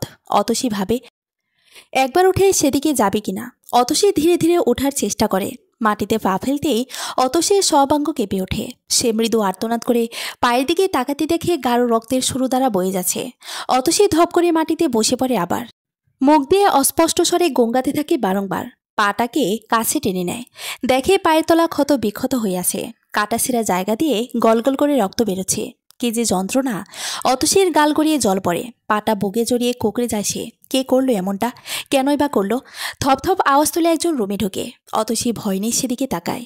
অন্ধকারে তার চেহারা স্পষ্ট, আবছা, দীর্ঘদেহী লোকটার হাতে বড় একটা রামদা। অতসী আটকে ওঠা গলায় বলল, কে তুমি? কি চাও? কেন তুলে এনেছো আমাকে? কেন আঘাত করছো আমাকে? আমি তো তোমাদের চিনি না, তোমাদের কোনো ক্ষতিও করিনি। তাহলে কেন এমনটা করছো? আমাকে ছেড়ে দাও, যেতে দাও। অতসীর কান্নার বেগ বেড়ে যায়। নিঠুর লোকটার তীক্ষ্ণ হাসি ফালাফালা করে দিচ্ছে অতসীর বুক। অতসী কান্না থামিয়ে পুনরায় মিনতি করে বলে, একবার যেতে দিন না প্লিজ। কেন আটকে রেখেছেন আমাকে? কি করেছি আমি? দয়া করুন যেতে দিন। লোকটার মোটা পুরুষালী কণ্ঠ থেকে ধ্বনি বের হয়ে এবার।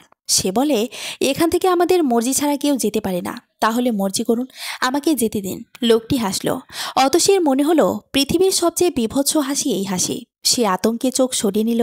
লোকটি বলল, এখানে তোকে কুতকুত খেলবার লাগায় আনি নাই মাইয়া, আনছি তোর কল্লা কাটনের লাগা। তোর কল্লা লাগবে আমাগর। অতসী কেঁপে ওঠে। সে শূন্য দৃষ্টি নিয়ে তাকায়। থমথমে নিস্তেজ গলায় বলে, আমার মাথা কেটে ফেলবে? হ, কাটটা ফেলবো। আমার মাথার কি প্রয়োজন আপনাদের? আছে দরকার। তোর মাথা দিয়ে পদ্মা সেতু হইব। আমার মাথা দিয়ে পদ্মা সেতু হবে? তুই তো অনেক কথা কস মাইয়া। চুপ থাক, শুইয়া পড়। একটা কোপ মারো, কাম তামাম। বেশি বকর বকর করলে বেশি ব্যথা পাবি। অতসীর হৃৎপিণ্ড তার সর্বোচ্চ গতিতে দৌড়াচ্ছে। একটা সময় আসে মানুষ ভয় পেতে পেতে ধ্যাত্রা হয়ে যায়। তখন পৃথিবীর অন্য কোনো ভয়কেই ভয় মনে হয় না। সব ভয় জয় করতে শিখে যায় সে এক সেকেন্ডে। অতসীর হঠাৎ মনে হলো তাকে বাঁচতে হবে। একটা জীবনে শুধু দুঃখ নিয়ে যেতে আসেনি সে, তাকে শোকগুলো কুড়াতে হবে। আর এখন যখন সুখের বাগানে জায়গা হয়েছে তার, তখন এত সহজে মরা যাবে না, কিছুতেই না। শেষ নিঃশ্বাস পর্যন্ত তাকে লড়তে যেতে হবে বাঁচার জন্য, অরণ্যের জন্য, তার পরিকল্পিত ভবিষ্যতের জন্য। লোকটা রামদা হাতে কেমন নবাবে চালে এগিয়ে আসে। অতসী লোকটার চোখে চোখ রেখে একদম ঠান্ডা গলায় বলল, মানুষের মৃত্যুর আগে তার শেষ ইচ্ছা পূরণ করতে হয়। আপনি আমার শেষ ইচ্ছা পূরণ করবেন? লোকটা থামে। অতসীর গলায় তার ভ্রুগুলো অদ্ভুতভাবে কুঁচকে যায়। অতসী উত্তরের অপেক্ষায় তাকিয়ে আছে। লোকটা এক মুহূর্তে কি যেন ভাবল, বলল, এইখান থেকে আর সারা পাওনের ইচ্ছা করলে তো পূরণ করবার পারুম না। না না, এখান থেকে যাওয়ার আশা বলবো না। আমার অন্য একটা ইচ্ছা আছে, পূরণ করবেন? বলুন, কি যে ফ্যাসেতে ফালাই দিছোস? না, এ করবার পারতাছি না। আর একটুখানি পরেই মইরা যাবা। মায়া হইতাছে। আচ্ছা কও, কি আশা তোমার মনের? অতসীর ঠোঁট হাসলো, কিন্তু চোখ দিয়ে যেন আগুনের হলকা বেরিয়ে আসে। সে প্রশ্ন করে, আমাকে মারার জন্য কে বলেছে আপনাকে? লোকটা চুপ করে রইল। বাম হাত দিয়ে মাথাটা চুলকালো একটু। অতসী ফের জানতে চায়, আমি তো মরেই যাব। আমার জানাও যা, না জানাও তা, তবুও জানতে চাই। কারণ ওপারে গিয়ে সবসময় মনে হবে কি এমন কারণে মৃত্যু হলো আমার, যা জানাই হলো না।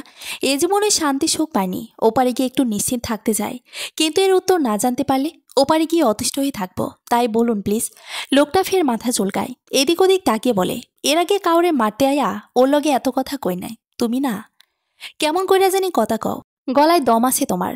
অতসী শক্ত করে বলল, আমার উত্তর দিন। লোকটা আবারও এদিক ওদিক তাকালো। তারপর ফিসফিস করে বলল, এইখানে মালিকের নাম কওয়া মানা, তবুও কইতেছি তোমারে, যে তোমার গল্লা চাইছে হের নাম জহির ইসলাম। হেই কইছে তোমারে মায়েরা তোমার কল্লাটা যেন হের কাছে পাঠাই দিই। অতসী নিজের জন্মদাতার নাম শুনে এত চমকালো। তার সমস্ত মনের জোর, সমস্ত সাহস এক নিমিষেই ফুরিয়ে গেল। কোনো পিতা নিজ সন্তানের মাথার ওপর লোকটা ভাড়া করে? ছি! অতসীর বউ ভেঙে কান্না পায়। এতটা নিচে কিভাবে নামলো তার বাবা, সে ভেবে পেল না। সে চোখ বন্ধ করে বড় বড় দম নেয়। ফাঁকা ঢোক গেলে কান্নাগুলোকে গিলে ফেলার ব্যর্থ চেষ্টা করে। নাকে একটা বোটকা গন্ধ ধাক্কা দিচ্ছে। অতসী দ্রুত প্রসঙ্গ পাল্টায়, প্রশ্ন করে, এত বাজে গন্ধ কিসের? মদের। এইটা হলো জল্লাদ ঘর। এখানে সব মালাইনা লটকায় দেয়। লটকানো শেষে সবাই মিলাই এখানে ফার্টি করি, মদ খাই, রক্ত দিয়ে রং খেলি। আমাকে মারার পরে আমার রক্ত দিয়ে রং খেলবেন আপনারা? খেলবাম। এবার হর চুপচাপ কইরা, বহুত সময় নষ্ট হয়েছে, আর করা যাইব না। বড় ভাই আইলে খবর আছে আমায়। হয় চুপচাপ। অতসী কথা বাড়ালো না, শুয়ে পড়ল পাটাতনে। চোখ বন্ধ করে তার মায়ের ছবিটা মনে মনে আঁকলো। প্রাণ ভরে কয়েকবার বিড়বিড় করে তাকলো, মা, মা, আমি মরে যাচ্ছি মা। বেঁচে থাকতে কোনোদিন তোমার সাথে দেখা হলো না, তোমাকে ছোঁয়া হলো না, আর কোনোদিন হবেও না হয়তো। ভালো থেকো মা। শোনো, আমি তোমায় খুব ভালোবাসি। মায়ের ছবি মান সপর থেকে মুছে যেতে না যেতে অরণ্যের ছবিটা ওকে দিয়ে উঠল। অতসীর বুক ধক করে উঠল। উনি হয়তো পাগলের মতন খুশি অতসীকে। সে তো কোনোদিন জানবে না একটা জল্লাদ ঘরে অতসী ছটফট করতে করতে মরে গেছে। মারা যাওয়ার আগে কত শতবার তার ঠোঁটে বলেছে, ভালোবাসি, ভালোবাসি, ভালোবাসি। অতসীর ভালোবাসা সে জানলই না। কি কপাল, এত কষ্টের পর তাকে পাওয়া। অথচ সংসার শুরুর আগেই সব শেষ। কেন শেষ? এত দ্রুত সব শেষ হয়ে যায়। কেউ স্বেচ্ছায় নিজের জীবন দিয়ে দেয় অন্যকে। অতসী কেন দিচ্ছে নিজের প্রাণ? অরণ্যকে ছাড়া কবরে গিয়েও তো শান্তি মিলবে না তার। তবে এত সুন্দর পৃথিবীর এত সুন্দর ভালোবাসা রেখে অতসী এই তুচ্ছ লোককে কেন অনুমতি দিচ্ছে তার প্রাণ নেওয়ার? প্রাণ সংশয় করা এত সোজা? এত? অতসী চোখ খুলো। লোকটা দুহাত উঁচু করে রামদা তুলে ধরেছে। চোখ বন্ধ করে বিড়বিড় করে আওড়াচ্ছে কিছু একটা। দেখে মনে হচ্ছে সে কোনো পূজা পাঠ করছে। আর অতসী তার পূজার বলি। এই তো সুযোগ। অতসী শরীরের সমস্ত শক্তি দিয়ে লোকটার অন্ডকোষ টিপে ধরে। দুহাতে অন্ডকোষটা দলাইমলাই করতে থাকে। আচানক আক্রমণে লোকটা কেঁপে ওঠে। হাত থেকে পড়ে যায় রামদা। সে কুকিয়ে নিচু হয়। অতসী খেপা বাঘিনের মতো লাফ দিয়ে উঠে দাঁড়ায়। আশ্চর্য, পায়ের ব্যথা একদম তুচ্ছ লাগছে এখন। মাটি থেকে তুলে নেয় রামদা। লোকটা হিংস্র চোখে তাকিয়ে আছে। উঠে দাঁড়ানোর জন্য এক হাত দিয়ে ভর দিয়েছে পাটাতনে। সময় নেই, কেউ বোধহয় আসে। আবার ধপধপ শব্দ। অতসী চোখ বন্ধ করে ইয়া বলে এক কোপ বসায় লোকটার দেহে। একটা হাত সম্পূর্ণ কেটে পড়ে যায় দেহ থেকে। রক্ত ছলকে অতসী লালে রঞ্জিত হয়। লোকটা আর্তনাদ করতে করতে নিচে গড়িয়ে পড়ে। কেউ একজন, কি হয়েছে শম্ভু, কি হয়েছে বলতে বলতে ছুটে আসে। ধপধপ শব্দ তীব্র হয়। অতসী দরজা দিকে চোখ তাক করে। তার রক্ত চোখে লাল বর্ণ ধারণ করে আসে। সামনে জাগে পাবে এক্ষুনি পিষে ফেলবে তাকে। একটা খুন করে যেন অতসী শক্তি বেড়ে গেছে কয়েক গুণ। দরজায় দাঁড়িয়ে শম্ভুর মৃতদেহ দেখে আগত লোকটার চোখ হিংস্র হয়। সে গজরাতে গজরাতে এগিয়ে আসে অতসীর দিকে। অতসী চিৎকার করে বলল, খবরদার, কাছে আসলে গর্দান নিয়ে নেব। লোকটা মুখ কুঁচকে ভয়াবহ গালি দেয় অতসীকে। ছুটে আসতে থাকে অতসীর দিকে। অতসী দুহাত তুলে ধরে কোপানো স্টাইল করে। লোকটা ঝড়ের গতিতে হুট করে চলে আসে। অতসী কি করবে বুঝতে পারে না। লোকটা অতসীর হাত দুটো চেপে ধরে আচমকা। ব্যথায় হাত থেকে রামদা পড়ে তীব্র আওয়াজ তোলে। লোকটা এক হাত দিয়ে অতসীর দুগাল চেপে ধরে। গালগুলো যেন দাঁতের ফাঁকে ঢুকে যাবে আর একটু পর। অসহনীয় ব্যথা গ্রাস করে অতসীকে। অতসী চিৎকার করে ওঠে, মা, খানকির ঝি, কোন সাহসে তুই আমার সঙ্গীরে মারছস? এত বিগার তোর, এত তেল, তোর তেল সব বাইর গরম। চোত মারানি, কি বিশ্রী কথার বলার ধরন, কি বাজে ভাষা। অতসী নিতে পারে না আর। সে হরহর করে বমি করে দেয় লোকটা চোখে মুখে। এতে সুযোগ পায় অতসী। লোকটা নিজেকে সামলাতে গিয়ে অতসীকে ছেড়ে দেয়। অতসী পিছিয়ে পাটাতনের কাছে গিয়ে দাঁড়ায়। চোখ যায় একটা বড় পাথরের দিকে, যেটা পাটাতনের নিচে রাখা। হয়তো ছুরি, রামদা এটাই ঘষে দাঁড় করিয়ে দাঁড়া।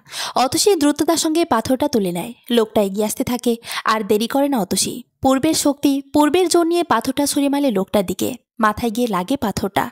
লোকটা পড়ে যায় আহ করে। অতসী দৌড়ে গিয়ে রামদা তুলে নেয়। মুহূর্তের মাঝে আরও রক্ত গড়িয়ে পুরো মাটি লাল হয়ে যায়। কতগুলো টুকরো করেছে সে লোকটার জানে না। অতসী শুধু চোখ মেলে দেখে কিছুক্ষণ আগের সেই হিংস্র চোখ এখন ভয়ে জমে ঝুলে আছে। নিস্তেজ প্রাণ তার টুকরো টুকরো হয়ে পড়ে আছে। অতসী ধপ করে রক্তের মাটিতে বসে পড়ে। ঘাম ছুটে গেছে তার। হাত পা কাঁপছে থরথর করে। দুটো খুন করেছে সে, ভাবা যায়।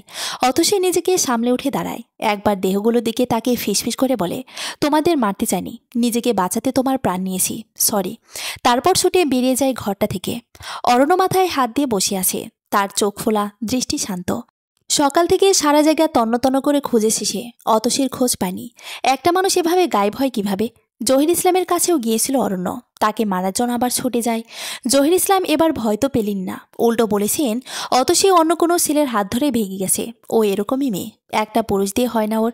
অরণ্য চাইলে প্রিয়াকে বিয়ে করে নিজের লাইফ সেটেল করতে পারে। যদিও অরণ্য তার গায়ে হাত তুলেছে, তার সাথে অনেক খারাপ আচরণ করেছে, তবুও সে অরণ্যকে ক্ষমা করে দিবে। কিন্তু অরণ্য জহির ইসলামের মুখে থুথু মেরে বলে এসেছে, বিয়ে করলে অন্য কাউকে করব, তবুও তোর ছোট মেয়ের মতো কাউকে করব না। প্রিয়াকেও হাজারটা কথা শুনিয়ে দিয়ে এসেছে। এখন বসে আছে তার নিজ বাসায়। তার সামনে দিবার বেলি বেগম বসে আছেন। অতসীর উধাও হওয়ার খবর শুনে রফিক সাহেব বলেছেন, আমি আগেই বলছিলাম মেয়ে খারাপ, এখন হলো তো। এখন সব খুঁয়ে এসেছি আমাদের কাছে। বের হয়ে যাও আমার বাড়ি থেকে। তোমার বউ কোথায় গেছে তুমি জানো। তোমার ব্যাপার সেটা, আমাদের এসবের মধ্যে টানবে না। যে যাই বলুক, অরণ্য কিছুতেই বিশ্বাস করবে না যে অতসী অন্য কারোর সাথে চলে গেছে। সে জানে তার মন বলছে অতসী খুব বড় কোনো বিপদের মধ্যে পড়েছে। অতসী যেখানে আছে ভালো নেই। অতসীর খুব প্রয়োজন অরণ্যকে। অরণ্য ব্যথাতুর কণ্ঠে বিড়বিড় করে, কোথায় তুমি? কেন খুঁজে পাচ্ছি না তোমায় অতসী? দিবা বলল, অতসীর পরিচিত কোনো বান্ধবী কি আছে? থাকলেও আমি জানি না। এই ব্যাপারে ওর সাথে কোনো কথা হয়নি আমার। থানায় একটা মিসিং ডায়েরি কর। এখন 2টা বাজে। হারানোর 24 ঘন্টা না হলে মিসিং ডায়েরি করে না পুলিশরা। বালের সিস্টেম আমার। দিবা দীর্ঘশ্বাস ফেল। তাহলে কি করবি আর? ওয়েট কর 24 ঘন্টা। ইম্পসিবল। অতসী এভাবে গায়েব হয়ে গেছে আর আমি ওয়েট করব? আমি নিজেই খুঁজবো ওকে। কিন্তু কোথায় খুঁজবি? অরণ্য গম্ভীর গলায় বলল, জানি না।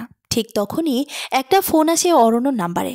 অরণ্য বিচলিতভাবে ফোন ধরতেই ওপাশ থেকে এক আকাশ ভয় আর আতঙ্ক নিয়ে অতসী অনুরোধ করে, আমাকে নিয়ে যাও তুমি। হ্যালো, আমাকে নিয়ে যাও। অরণ্য ধপ করে উঠে দাঁড়ায়, প্রচণ্ড অবাক হয়ে বলে, তুমি তুমি কোথায় অতসী? আমি জানি না এটা কোথায়। তুমি এই ভাইয়ের সাথে কথা বলো। এই নাও। অতসী একটা লোকের কাছে ফোন দেয়। লোকটা অরণ্যকে ঠিকানা দেয়। অরণ্য অতসীকে বলে, তুমি এই লোকের সাথেই থাকো, আমি আসছি। অরণ্য উঠে দাঁড়ায়। দিবা চিন্তিত গলায় বলল, অতসীকে পেয়েছিস? আমি আনতে যাচ্ছি ওকে। আমি যাব তোর সাথে, আমাকে নিয়ে চল। অরণ্য দ্বিতীয়বার না ভেবেই বলল, চলো আপু। ওরা যখন অতসীর কাছে পৌঁছালো তখন দেখল একটা ছোট্ট ব্রেঞ্চের উপর রক্তাক্ত গায়ে অতসী গুটিসুটি মেরে শুয়ে আছে। তাকে ঘিরে মানুষের ভিড়। সবাই উৎসুক হয়ে দেখছে রক্ত লেগে থাকা এই মেয়েটিকে। কেউ কেউ তো এর মাঝে অতসীর বিশেষ জায়গাগুলো নিয়ে ভাবতে ব্যস্ত। হায়রে মানুষ, এত তাণ্ডবের মাঝে অতসীর ভুল হলো না বড়কে সম্মান দেওয়ার। সে কোনো রকমে উঠে দাঁড়িয়ে কাপা গলায় বলল, আসসালামু আলাইকুম আপু। দিবা খুশি হলেও সেটা অপ্রকাশিত রেখে ব্যস্ত গলায় সালামের উত্তর দিলেন। তারপর অরণ্যকে তারা কণ্ঠে মৃদু ধমক দিয়ে বলল, দ্রুত নিয়ে চল এখান থেকে। মানুষের দৃষ্টি তীরের মতো বিচ্ছে গায়ে। যাচ্ছি। একটা রিক্সা ডেকে দ্রুত দিবা আর অতসীকে নিয়ে অরণ্য চলে আসে। পুরো পর্দায় অরণ্য, অতসী, কেউ কারো সঙ্গে কথা বলে না। অরণ্য ভেবে পাচ্ছে না কোথা থেকে শুরু করবে। প্রথমে কে জিজ্ঞেস করবে, কোথায় ছিলে তুমি? কই গিয়েছিলে? নাকি বলবে, এত রক্ত কিসের গায়ের? কোথায় আঘাত পেয়েছো তুমি? অতসীও দোটানায় আছে। অরণ্যকে কি জবাব দেবে সে? সে দুটো খুন করে এসেছে, সেটা বলবে? কথাটা শুনলে অরণ্য ঠিক কেমন আচরণ করবে?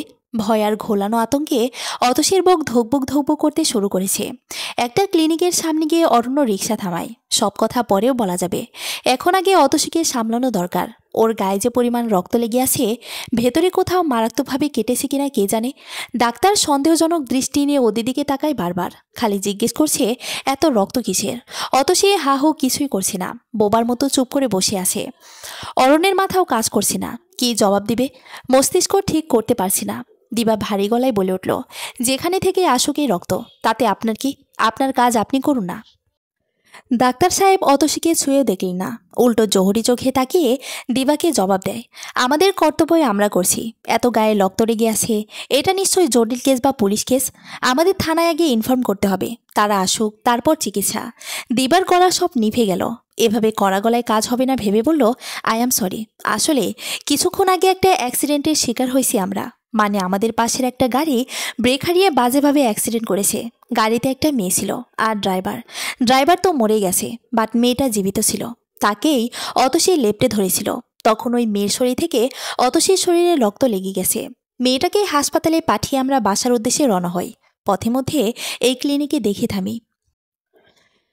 একটু চেক করে দেখুন তো ও কোথাও ব্যথা জ্যাঠা পাইল কিনা। ডাক্তার সাহেব ঘাট তারা চূড়ান্ত। সে বলল, ব্যথা পাইছে কিনা সেটা ওনাকে জিজ্ঞেস করলে উনি তো বলে দিবে। আমাদের কাছে নিয়ে আসতে হবে কেন? আর আপনাদের এই কথা আমি কেন বিশ্বাস করব? এমনও তো হতে পারে আপনারা খুনটুন করে এসেছেন। অতসী চমকে কেঁপে ওঠে। পর মুহূর্তে নিজেকে দ্রুত ধাতস্থ করে নিল। দিবার মেজাজ চূড়ান্তে বসেছে। সে বাজখাই গলায় বলে, হ্যাঁ, আপনার বউকে মেরে দিয়ে এসেছি। যান গিয়ে দেখুন, আপনার বইলাস বাসায় ফেলে রেখে এসেছি। এই অরণ্য, চল তো, আরও অনেক ক্লিনিক আছে। এই ঘোড়ার ডিমের ক্লিনিক আর এই ঘোড়ার ডিমের ডাক্তার দরকার নেই। অতসী, ওঠো। ডাক্তার সাহেব মাথা নেড়ে হেসে ফেললেন, বললেন, আমার তো বউই নেই। দিবার তীক্ষ্ণ গরম দৃষ্টি ওনার ওপর তাক করে অরণ্য আর অতসীকে নিয়ে বেরিয়ে যায়। এত ফালতু ডাক্তার আর বাঁচার লোক সে তার জীবনে দুটো দেখে বাইরে বেরিয়ে অরণ্য বলল, ওনার সাথে এভাবে বিহেভ করাটা ঠিক হলো? আফটার অল একজন ডক্টর সে। তুমি কি ঘোড়া ডিমের ডাক্তার বলে চলে এলে? তো এখন কি ওনার পায়ে ধরে ক্ষমা চেয়ে আসবো? হুঁ, ডাক্তাররা কথা বলবে কম, তাদের হাত চলবে বেশি, কাজের প্রতি ফোকাস থাকবে। আর এর তো কাজের প্রতি প্রচুর মনোযোগ, বাকি সব দিকে ফুল চোখ রেখে বসে আছে। আরে বেটা, কে খুন করে আসছে কে চুরি করে আসছে তোর দরকারি তাতে, তুই তোর কাজ কর, ট্রিটমেন্ট করে পেশেন্ট বিদায় কর, ব্যাস শেষ। তা না, তবুও তুই একদম চুপ থাক। ওনার হয়ে তোকে ওকালতি করতে বলেছে? আমি বলছি তো চুপ থাক। হ্যাঁ, এতক্ষণ মুখে ছাই ঘষেছিল আর এখন কথা ফুটেছে। অরণ্য চুপ হয়ে গেল। দিবার মাথা যে 100তে 100 হয়ে আছে তা সে বেশ ভালোভাবেই বুঝছে। অরণ্য প্রসঙ্গ পাল্টালো দ্রুত। আগে বাসায় যাই, আমিন তো আছেই। অতসী, তোমার কোথায় কাটছে ভেতরের? বাসা পর্যন্ত যেতে পারবে তো? অতসী মাথা দোলালো। আমাকে নিয়ে তো ব্যস্ত হওয়ার কিছুই নাই, আমার কোথাও কাটেনি, শুধু পায়ের তলায়। দিবা বলো, পায়ের তলায়? তাহলে শরীরে রক্ত কিসের?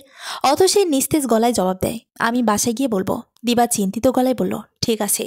তারপর অরণ্যের দিকে ফিরে বলল, একটা সিএনজি নেন। আমিনের বাসায় আসে অতসী। অরণ্য দ্রুত হাতে গরম পানি করে। দিবা অতসীর পায়ের তলা পরিষ্কার করে মলম লাগিয়ে দেয়। অতসীর জামাকাপড় বদলাতে ওকে সাহায্য করে। আমিনকে ডেকে আনে অরণ্য। আমিন বেশ কিছু মেডিসিন প্রেসক্রাইব করলো। কাজ শেষে সবাই অতসীকে ঘিরে বসে। সবার চোখে প্রশ্নের মেলা। অতসী কোথাও উধাও হয়ে গিয়েছিল হুট করে? আর এত রক্তই বা লাগলো কিভাবে? অতসী আছাও হয়ে বসে বিছানায় সময় নিয়ে ধীর শীতল কণ্ঠে শুরু করে, দুজন লোক এসে এই বাসা থেকে আমাকে তুলে নিয়ে যায়। দিবার রুদ্ধ শ্বাস নিয়ে প্রশ্ন করে, কোথায়?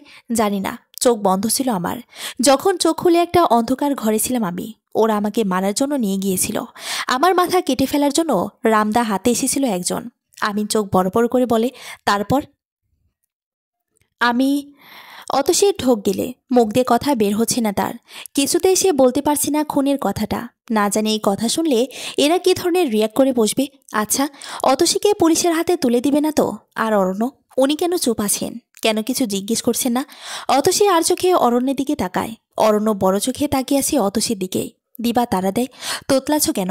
বলো কি হয়েছে? ওখান থেকে ছুটলা কেমন তুমি? অতসী চোখ বন্ধ করে নেয়। তারপর একদমে বলে, আমি ওই লোকটাকে খুন করেছি, রামদা দিয়ে তাকে মেরে ফেলেছি। আরেকজন আসে আমাকে মারতে, তাকেও টুকরো টুকরো করে ছুটে আসি। সবার চেহারা মরতেই মলিন হয়ে যায়। কেউ কোনো পাল্টা কথা বলল না, যেন সবাই অতসীর কথায় বিরাট ধাক্কা পেয়ে সেই ধাক্কা সামলাতে ব্যস্ত। অতসী বলতে থাকে, বেরোনোর পর একটা জঙ্গলে চলে আসি। দিক ভুলে ইচ্ছে মতো ছুটে ছুটতে ছুটতে মেইন রোড পাই, সেটা ধরে ধরে বাজারে এসে ওনাকে ফোন দেয়। তারপরে টুকু তো জানেনই আপনারা। দিবার যেন বিশ্বাস হচ্ছে না। সে অতসী থেকে ঝুঁকে এসে ফিসফিস করে জিজ্ঞেস করে, তুমি সত্যি বলছো অতসী? সত্যি তুমি খুন করেছো? অতসীর গলা স্বাভাবিক, হুঁ করেছি। না হলে তো রক্ত আসলো কোথা থেকে? ওদের রক্তে আমার জামা ভিজে গিয়েছিল। দিবা চুপ হয়ে গেল। আমিন, অরণ্য চুপ। অতসীর গলায় একদোলা কান্না এসে জমা হয়েছে। তার ইচ্ছে করছে চিৎকার করে কাঁদতে কাঁদতে কাঁদতে সবাইকে বলতে, তাকে যেন পুলিশে না দেওয়া হয়। সে পারবে না অরণ্যকে ছেড়ে থাকতে। সে তো অরণ্যের সাথে বাঁচার জন্যই এত লড়ে এসেছে। শেষ পর্যন্ত যদি অরণ্যকে নাই পায়, তাহলে এই জীবন সে একদম শেষ করে দিবে। তার এখন আর হাত কাঁপবে না। যে অন্যের জীবন নিতে পারে, তার কাছে নিজের জীবন নেওয়াটা তুচ্ছ। অরণ্য মুখ খুলল, বলল, তোমাকে কেন ওরা মারতে চেয়েছিল? অত সেই গভীর অভিমানে অরণ্যের দিকে তাকায়, ভেজা চোখে বলে, বাবা ওদেরকে পাঠিয়েছিল আমার মাথা কেটে আলাদা করে ফেলবার জন্য। আমি যেন বিশ্বাসই করল না। তোমার বাবা? সিরিয়াসলি? ওরা মিথ্যে বলেনি তো? ওরা তো বাবাকে চিনে না। না চিনলেও কি লাভ? বাবার নামে এই কথা মিথ্যেভাবে বলে? বলুন, আই কান্ট বিলিভ। একটা লোক যে কিনা পিতা, সে নিজের মেয়েকে, নিজের রক্তকে, শিট ম্যান, কোথায় আছি আমি? দিবা বলল, এরকমটা হয় আমিন। সব বাবা মা সন্তানের ভালো চাবে, এটা ভাবা বিরাট ভুল। বর্তমানে তো বাবার মাধ্যমে নিজের সন্তান রেপ হয়, আর সে রেপের বিরুদ্ধে কেস করে সন্তানটার মা। Can you imagine? You are living in a disgusting world. অরণ্য ফেটে পড়া আক্রোশ চেপে বলল, এবার সিরিয়াসলি ওনাকে আমি মেরেই ফেলবো। আমাকে কেউ থামাতেই পারবে না। অরণ্য উঠে দাঁড়ায়। যাওয়ার জন্য পা বাড়াতেই আমিন অরণ্যের হাত টেনে ধরে। দিবা তড়িঘড়ি করে বলে, মাথা ঠান্ডা কর, এটা ঝামেলার টাইম না। আর তোর কাছে কি কোনো প্রমাণ আছে? Do you have any proof? নাই তো। তাহলে কি বলবি যে? আর কেই বা বিশ্বাস করবে তোর কথা? অরণ্য রাগান্বিত গলায় বলল, তাহলে কি আমি হাত গুটিয়ে বসে থাকবো? উনি কোন পর্যায়ে চলে গেছে চিন্তা করতে পারো? নিজের মেয়ের সাথে কেউ এরকমটা করতে পারে? বলো, পারে কেউ এরকমটা করতে? কে বললাম তোকে? সব বাবা মা এক না। আমাদের ঠান্ডা মাথায় কাজ করতে হবে। ওনার থেকে ওনার পেটের কথা বের করে আনতে হবে। আর যদি না পারি তখন তখন কথা উগলে নেব দরকার পড়লে। আপাতত কিছু করিস না। আগে অতসীর সিকিউরিটির ব্যবস্থা কর। তুই তো সবসময় বাসায় থাকবি না। একা একা থাকাটা অতসীর জন্য অনেক রিস্ক নাও। যে একবার গুন্ডা পাঠাতে পারে সে বারবার পারবে। অতসীর জন্য সেফ জায়গা খুঁজতে হবে আমাদের। আমিন সাই দিলেও তোর বোন কিন্তু একদম ঠিক বলছে। অরণ্য বলল, বাসা পাল্টে ফেলবো? এই বাসার অ্যাড্রেস উনি বের করে ফেলছে, কিন্তু নিউ বাসা নিলে সেখানের অ্যাড্রেস বের করে ফেলতে পারে 2 দিন আগে পরে। এই তো বলল দিবা। তাহলে কি করব? দিবা ক্ষণকাল ভেবে উত্তর করল, অতসী আমাদের ঘরের বউ, আর ঘরের বউ বাইরে থাকবে কেন? ওকে আজকেই বাসায় নিয়ে যাবি, বুঝেছিস? বাবার সাথে কি বলতে হবে না হবে আমি বুঝবো। আমাদের সাথে থাকলে আর কোনো চান্সই থাকবে না। কেউ এসে অতসীকে তুলে নেওয়া তো দূর, ওর একটা চুলও ছিঁড়তে পারবে না। অরণ্য অতসীর দিকে তাকালো। অতসীর চোখ বেয়ে তখনও জল গড়াচ্ছে। অরণ্যের বুকের ভেতর আচমকা মোচড় মারল একটা। অতসীর জন্য মন কেমন করলো। অরণ্য অতসীর কাছে গিয়ে বসলো। দুহাত দিয়ে চোখের জল মুছিয়ে আশ্বাস মেশানো ধমকের সুরে বলল, এই পাগল মেয়ে, কাঁদছো কেন? আমরা আছি তো। তোমার কোনো ক্ষতি আমি হতে দিব বলো? অতসী ভেজা গলায় বলল, আমি ভেবেছিলাম আপনারা আমাকে পুলিশে দেবেন, অথচ আপনারা আমার সেফটি নিয়ে ভাবছেন। আমি সত্যিই আবেগী হয়ে পড়েছি এই ভালোবাসা পেয়ে। দিবা বিস্মিত গলায় বলল, ও মা, পুলিশে দেব কেন? আমি 2টা খুন করেছি, এই জন্যে। দিবা অতসীর কপালে মৃদু টোকা মারে। তারপর অতসীর গাল ছুঁয়ে বলে, তুমি অনেক সাহসী, এটা জানো? তোমার জায়গায় অন্য কেউ থাকলে ওরকম একটা মুহূর্তে নিজেকে ঠিক করে ধরে রাখতে পারতো না। তুমি তো তাও নিজেকে বাঁচিয়ে এনেছ, লড়েছ। তোমার মতো শক্ত মনের আর উপস্থিত বুদ্ধি খুব দরকার প্রতিটা মেয়ের। অরণ্য গম্ভীর মুখে বলে ওঠে, চিন্তাই করতে পারছি না, মাত্র কয়েকটা ঘন্টার ব্যবধান, অথচ অতসী জীবনে কত বড় ঝড় নেমে গেল। তোমার জায়গায় অন্য কেউ থাকলে এত কিছু সামলাতে পারতো না। তুমি ব্রেভ অতসী, অনেক ব্রেভ। Proud of you. খুশিতে অতসীর চোখ ভরে এলো জলে। সে ফিসফিস করে বলল, সব করেছি আপনার জন্যই শুধু। আপনি না থাকলে আজকেই অতসী একদম বেঁচে থাকতো না। আপনি আমার বাঁচার আলো, আপনাকে ছাড়া আমি রাত, অন্ধকার ছাড়া আর কিছুই না। দিবা হঠাৎ সিরিয়াস গলায় বলল, এখন একটু বিশ্রাম করুক অতসী, এরপর আমরা সবাই মিলে আমাদের বাসায় যাব। যা হবার হবে। বাবার সাথে এবার বোঝাপড়া আমি করব। তুমি শিওর আপু? আলবাত শিওর। আমি কিন্তু আগে আগে বাবার সামনেই যাব না, তুমি আগে যাবা। তুমি কথা বলবা, আমি বাইরেই থাকবো। পরিবেশ অনুকূলে থাকলে ভেতরে ঢুকবো, নইলে আমি বাহির থেকেই চম্পট দেব। অরণ্য ভয়ে ভয়ে কাঁপাকাঁপি করতে করতে ওদের বাসায় গেল এবং সে নিজেই দিবার আগে তার বাবার সঙ্গে দেখা করল। রফিক সাহেব তো হুঙ্কার ছাড়লেন অরণ্য অতসীকে দেখে, তুই আবার এসেছিস কেন? তোকে বলিস না এবারে সীমানায় যেন তোকে না দেখি।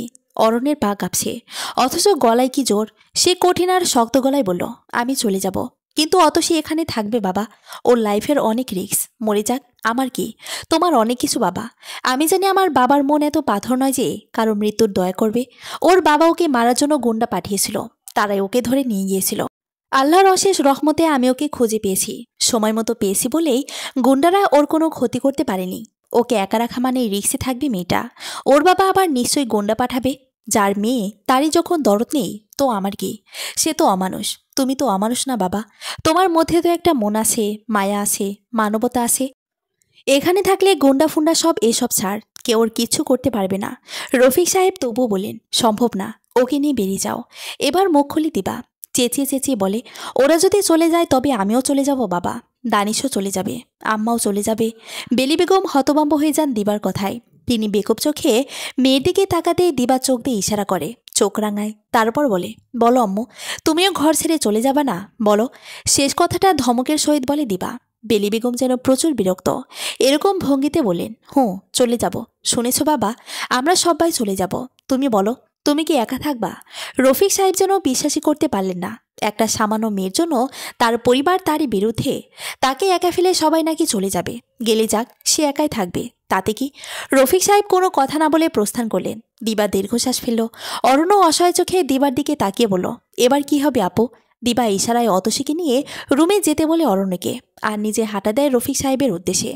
আজকেই যেভাবে হোক বাবাকে তার মানাতে হবে। জহির ইসলাম প্রচণ্ড বিরক্ত, সেই সঙ্গে তার মেজাজ চড়ে 100তে 100 হয়ে আসে। কতক্ষণ যাবৎ তিনি ফোন দিচ্ছেন, অথচ ওদের কেউ তার ফোন তুলছে না। শম্ভুর ফোনটাই অফ। কাজ কত দূরে গেল সেটা জানতে হবে তার। তিনি ভাবলেন এবার রওনা হবে ওদের আস্থানার উদ্দেশ্যে। গিয়ে আগে দুটাকে চড়াবে কতক্ষণ। ফোন রেখে নাকে তেল ঢুকিয়ে ঘুমাচ্ছে নাকি, বেদবের হাড্ডি যত সব। জহির ইসলাম একা মনে গজগজ করতে করতে থাকেন। খানিক বাদে তার ফোনে আননোন নাম্বার থেকে ফোন এলো। সে হ্যালো বলতেই ওপাশ থেকে একজন বলল, আমি শম্ভু বলছি দাদা। জহির ইসলাম রাগে গড়গড় করতে লাগলেন, ফোন কি পাশায় ঢুকে রাখছিস? কবার ফোন দিছি? হুঁ। কাজ হলো? মরেছি অতসী। আপনি জহির ইসলাম না? না, আমি তোর বাপ বলছি। ফালতু পেঁচাল বাদ দিয়ে কাজের কথা বল। অতসী নটিটার কাটা গলা কই? মারিসনি এখন ওকে? টুপ করে ফোনের লাইন কেটে গেল। অরণ্য মুখ থেকে রুমাল সরিয়ে মৃদু হাসল। মনে মনে বলল, অতসী তো মরেনি, তবে এবার আপনিও মরবেন। কোথায় ছিলেন? অতসীর প্রশ্নে অরণ্য মুচকি এসে বলে, তোমার বাবার ব্যবস্থা করতে গিয়েছিলাম। অতসী নড়ে চড়ে বসে, প্রশ্ন করে, মানে? অতসীর সামনে আসন করে বসে, বলল, তুমি বললে না একজনের নাম শম্ভু ছিল? আমি একটা দোকানের নাম্বার থেকে তোমার বাবাকে ফোন দিই আর নিজের পরিচয় গোপন করি। আমি বলছি আমার নাম শম্ভু। এটা বলে তোমার বাপের পেট থেকে কথা বের করেছি। তাকে তো সোজাভাবে জিজ্ঞেস করলে কখনোই বলবি না, তাই বাঁকাভাবে কথা বের করে আনছি। এবার দেখো কি করি আমি। অতসী নিজের বিস্ময় গোপনে রেখে বলল, কি বলবেন? ভবিষ্যতে এরকম ভুল যাতে না করে তার ব্যবস্থা করব। সঙ্গে এই ভুলের শাস্তিস্বরূপ জেলে পাঠাবো। জেলে? অতসীর চোখ বড় বড় হয়ে যায়। জেলে। আমি অলরেডি আমার ফ্রেন্ড অতুলের সঙ্গে কথা বলে ফেলেছি। ও পল্লবী থানায় ওসি হিসেবে নিয়োজিত আছে। ওকে সব ঘটনা শেয়ার করেছি।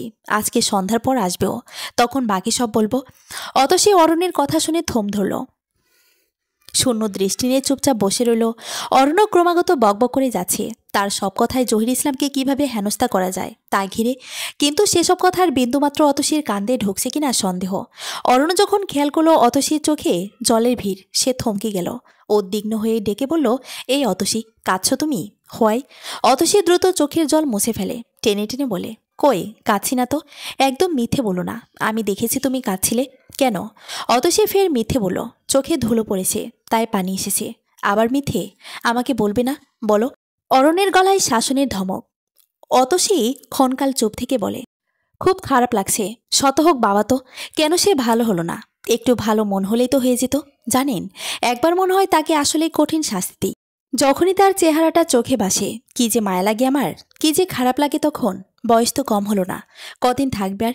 এই বয়সে জেল হাজত, আহ, ভাবতেই তো কষ্ট লাগছে।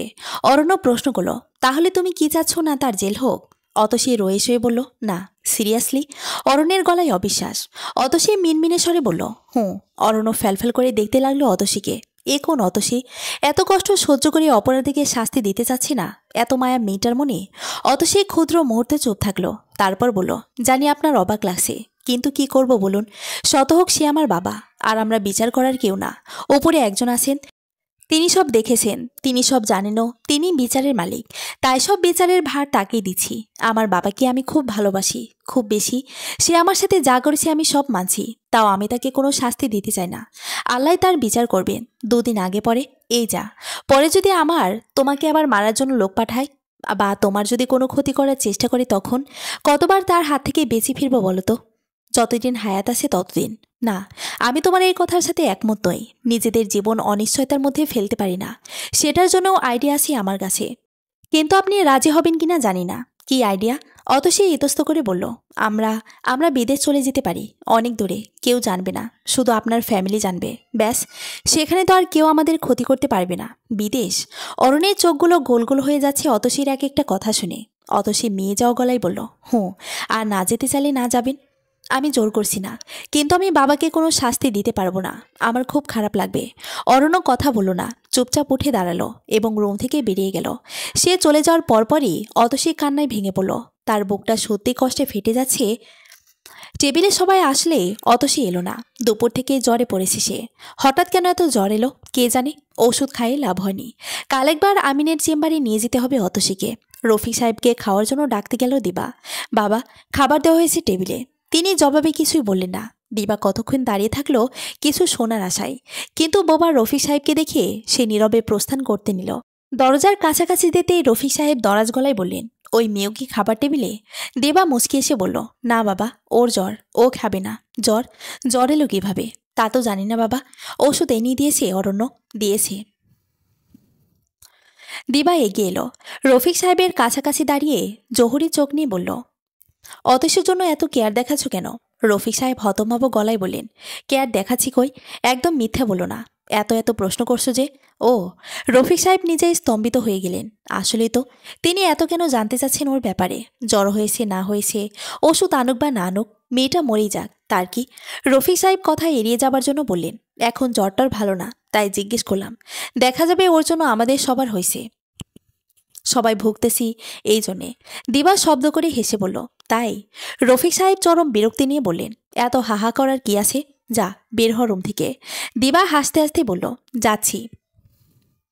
দিবা চলে যাওয়ার অনেকক্ষণ পর রফিক সাহেব খাবার ঘরে গেলেন। এক প্রকার নৈশব্দের মাঝে খাবার পর্বের সমাপ্তি ঘটল। সবাই যখন হাত ধুতে ব্যস্ত, টেবিল গোছাতে ব্যস্ত, ঠিক তখন অরণ্য অন্যমনস্ক গলায় বলল, আমার একটু কথা ছিল। বেলি বেগম সঙ্গে সঙ্গে বললেন, কি কথা? মানে অরণ্য ইতস্ত করতে লাগলো। কে কোনভাবে তার কথাটা নেবে কে জানে। দিবা ভ্রুকুটি করে ফেলল, তোতলাচ্ছিস কেন? বল কি বলবি। রফিক সাহেবও আগ্রহ চোখ নিয়ে তাকিয়েছিলেন। অরণ্য বড় ঢোক গিলে এক নিঃশ্বাসে বলে ফেলে, আমি অতসীকে নিয়ে বাহিরের দেশে যেতে চাই। দিবা চাপা চিৎকারে বলল, কি? বেলি বেগম বললেন, বাবু কি বলছিস? অরণ্য থমথমে গলায় বলল, আমার এমনিতেও বিদেশ যাওয়ার ইচ্ছা ছিল। বিদেশে নিজের বিজনেস করার ইচ্ছা ছিল। আর অতসীর লাইফ যেহেতু রিক্সে আছে, তাই ভাবলাম এক ঢিলে দুই পাখি মারি। বিদেশ গেলে আমার কর্মক্ষেত্র পোক্ত হবে, আবার রিক্স টিক থাকবে না কোনো, তাই আর কি। দেশে বিজনেস করলে কি হবে? আর আমরা সবাই আছি তো, অতসীকে দেখে রাখবো, চোখে চোখে রাখবো, বলল দিবা। বেলি বেগম বললেন, দিবা তো ঠিকই বলেছে, বিদেশ যাওয়ার দরকারটা কি? একটা মাত্র ছেলে তুই আমাদের, তুই যদি বেশি দূরে থাকিস তাহলে। মা প্লিজ সেন্টি হই না, আমি তো মরে যাচ্ছি না, আসবো মাঝে মাঝে, আর ডেলি ভিডিও কলে কথা হবে, দেখা হবে। দুনিয়ার মানুষ বিদেশ যাচ্ছে, থাকছে তো, জানি না, তুই যা বুঝিস। বেলি বেগম মন খারাপ করে উঠে চলে গেলেন। দিবা রাগ নিয়ে বলল, তোর সব কথাই সাপোর্ট করেছি, বাট এটাই কোনো সাপোর্ট করব না। সিরিয়াসলি তোর বিদেশ যাওয়ার সিদ্ধান্তটা একদম রেডিকুলাস। বাবা তুমি কিছু বলো। রফিক সাহেব শীতল অথচ কঠিন সুরে বললেন, বিয়ে হতে না হতেই বাপ মাকে ফেলে যাওয়ার এত বড় সিদ্ধান্ত, এরপর আমরা কিছু বলার আছে? একমাত্র ছেলে হয়ে মা বাপকে যে ফেলে রেখে যেতে চায়, তার সাথে কথা বলার রুচিবোধ আমার নাই। দিবা ওকে বলে দে, ও যা ইচ্ছা তাই করুক, তবে বিদেশ যাওয়ার একটা টাকাও আমি দেব না। আর ওখানে গিয়ে কিভাবে সেটেল হবে সেটা একান্ত ওর ব্যাপার, আমি এসব ব্যাপারে কিছু জানি না। আর আমার কাছে যেন কোনো সাহায্য না চায়। আমি কোনো সাহায্যখানা খুলে বসি নাই যে সাহায্য চাইলে সাহায্য করব। Is it clear? রফিক সাহেব হন্য পায়ে চলে গেলেন। অরণ্যের জেদ লাগলো প্রচুর। সে কি সবসময় তার বাবার কাছে হাত পেতে বসে থাকে নাকি? কলেজ লাইফ থেকে টিউশনি করে নিজের হাত খরচ নিজে চালিয়েছে, ভার্সিটিতে উঠে এনজিওতে জব করেছে, বিভিন্ন ফিল্ডে কাজ করেছে, তবুও কখনো টাকার জন্য বাসায় প্রেশার দেয়নি। সে আগে থেকেই নিজের পায়ে দাঁড়াতে শিখেছে। আর এখন তার বাবা কিনা এমন কথা বলল, ঠিক আছে সে নিজের টাকাই বিদেশ যাবে, ওখানে নিজের পরিশ্রমে সেটেলড হবে। একটা পয়সার সাহায্য সে কারো থেকে চাইবে না, কারো থেকে না। দিবা অরণ্যকে কিছু বলতে যাচ্ছিল, তার আগে অরণ্য বলল, আপু স্টপ, একটু বোঝাতে এসো না আমায়। আমি বড় হয়েছি, নিজের বোঝ আছে, আমার কাছে যেটা সঠিক মনে হবে সেটাই করব আমি। লাইফে যদি হেরেও যাই তাও কাউকে তো দোষারোপ করব না কখনো। অরণ্য চলে যায়। দিবা দীর্ঘশ্বাস ফেলে। অতসী এসে তাদের জীবনটা একদম ওলটপালট করে দিয়েছে, তবুও সে অতসীর পক্ষে থেকেছে, সাপোর্ট দিয়েছে। কিন্তু এখন তো অরণ্য একটু বাড়াবাড়ি করে ফেলল। কিন্তু তাদের ছেড়ে একদম বিদেশ চলে যাওয়ার সিদ্ধান্ত। অনেকবার ওই নাম্বারে ফোন করলেন, কিন্তু কেউই রিসিভ করল না। শেষমেশ বাধ্য হয়ে সে শম্ভুদের আস্তানার উদ্দেশ্যে রওনা হলেন। জঙ্গলের একদম মাঝ বরাবর খোপড়ি দেওয়া ঘর, ঘরটা একদম ভাঙাচোরা, কোনো রকমে মাটির ওপর দাঁড়িয়ে আছে। লোক দেখলে ভাববে একসময় এখানে কেউ থাকতো, কিন্তু এখন আর থাকে না। কিন্তু সেই ঘরের নিচে যে কত খুন হয়ে গেছে তা কেউ কল্পনা করতে পারবে না। জহির ইসলাম সেই খোপড়ির ঘরের কাছে পৌঁছাতে পৌঁছাতে সন্ধ্যা লেগে গেল। ভাগ্যিস টর্চ নিয়ে এসেছিল সে। টর্চের আলোয় চারদিক ভালো মতো দেখে নিল, কোথাও কেউ নেই। নিশ্চিত হয়ে সে ঘরটার ভেতর ঢুকলো। মাটির সঙ্গে একদম লাগানো একটা স্টিলের হাতল, ঘাস আর ঝোপঝাড় দিয়ে ঢাকা দেওয়া। সে হাতলে চাপ দিলেই মাটির দরজা খুলে যায়। তারপর সিঁড়ি বেয়ে ধাপ ধাপ করে নিচে নামলেই দুইটা ঘর চোখে পড়ে। প্রথম ঘরে সবাই বসে থাকে, আড্ডা দেয়, মিটিং করে। আর দ্বিতীয় বা ভেতরের ঘরটায় খুন খারাপির কাজ চলে। জহির ইসলাম প্রথম ঘরে ঢুকলেন, বেশ ভয় পেয়ে গেলেন। কোনো সারা শব্দ নেই। এর মানে কি ওরা কেউ নেই নাকি? এখন তো থাকার কথা, রাতের বেলা ওরা এখানেই থাকে। জহির ইসলাম দ্বিতীয় ঘরে প্রবেশ করতেই পুরোপুরি জমে গেলেন। লাশের বোটকা গন্ধে চারপাশ মোমো করছে। লাল রক্তের ধারা জমে কালো হয়ে মাটিতে লেগে আছে। শম্ভুর মুখটা হা হয়ে পড়ে আছে। আর রানার লাশ চেনার উপায় নেই, এত টুকরো টুকরো করেছে তাকে। জহির ইসলাম ঢোক গেলেন। তার মস্তিষ্ক মোটেও এরকম দৃশ্য দেখার জন্য প্রস্তুত ছিল না। ব্রেন শূন্য হয়ে পড়েছে। সে ড্যাব ড্যাব চোখে অনেকক্ষণ তাকিয়ে রইলেন। এই অনেকক্ষণ তার কাছে অনন্তকালের মতো লাগলো। যখন ধ্যান জ্ঞান ফিরল, সে গড়গড় করে বমি করে মাটিতে বসে পড়লেন। কি শীতল মাটি!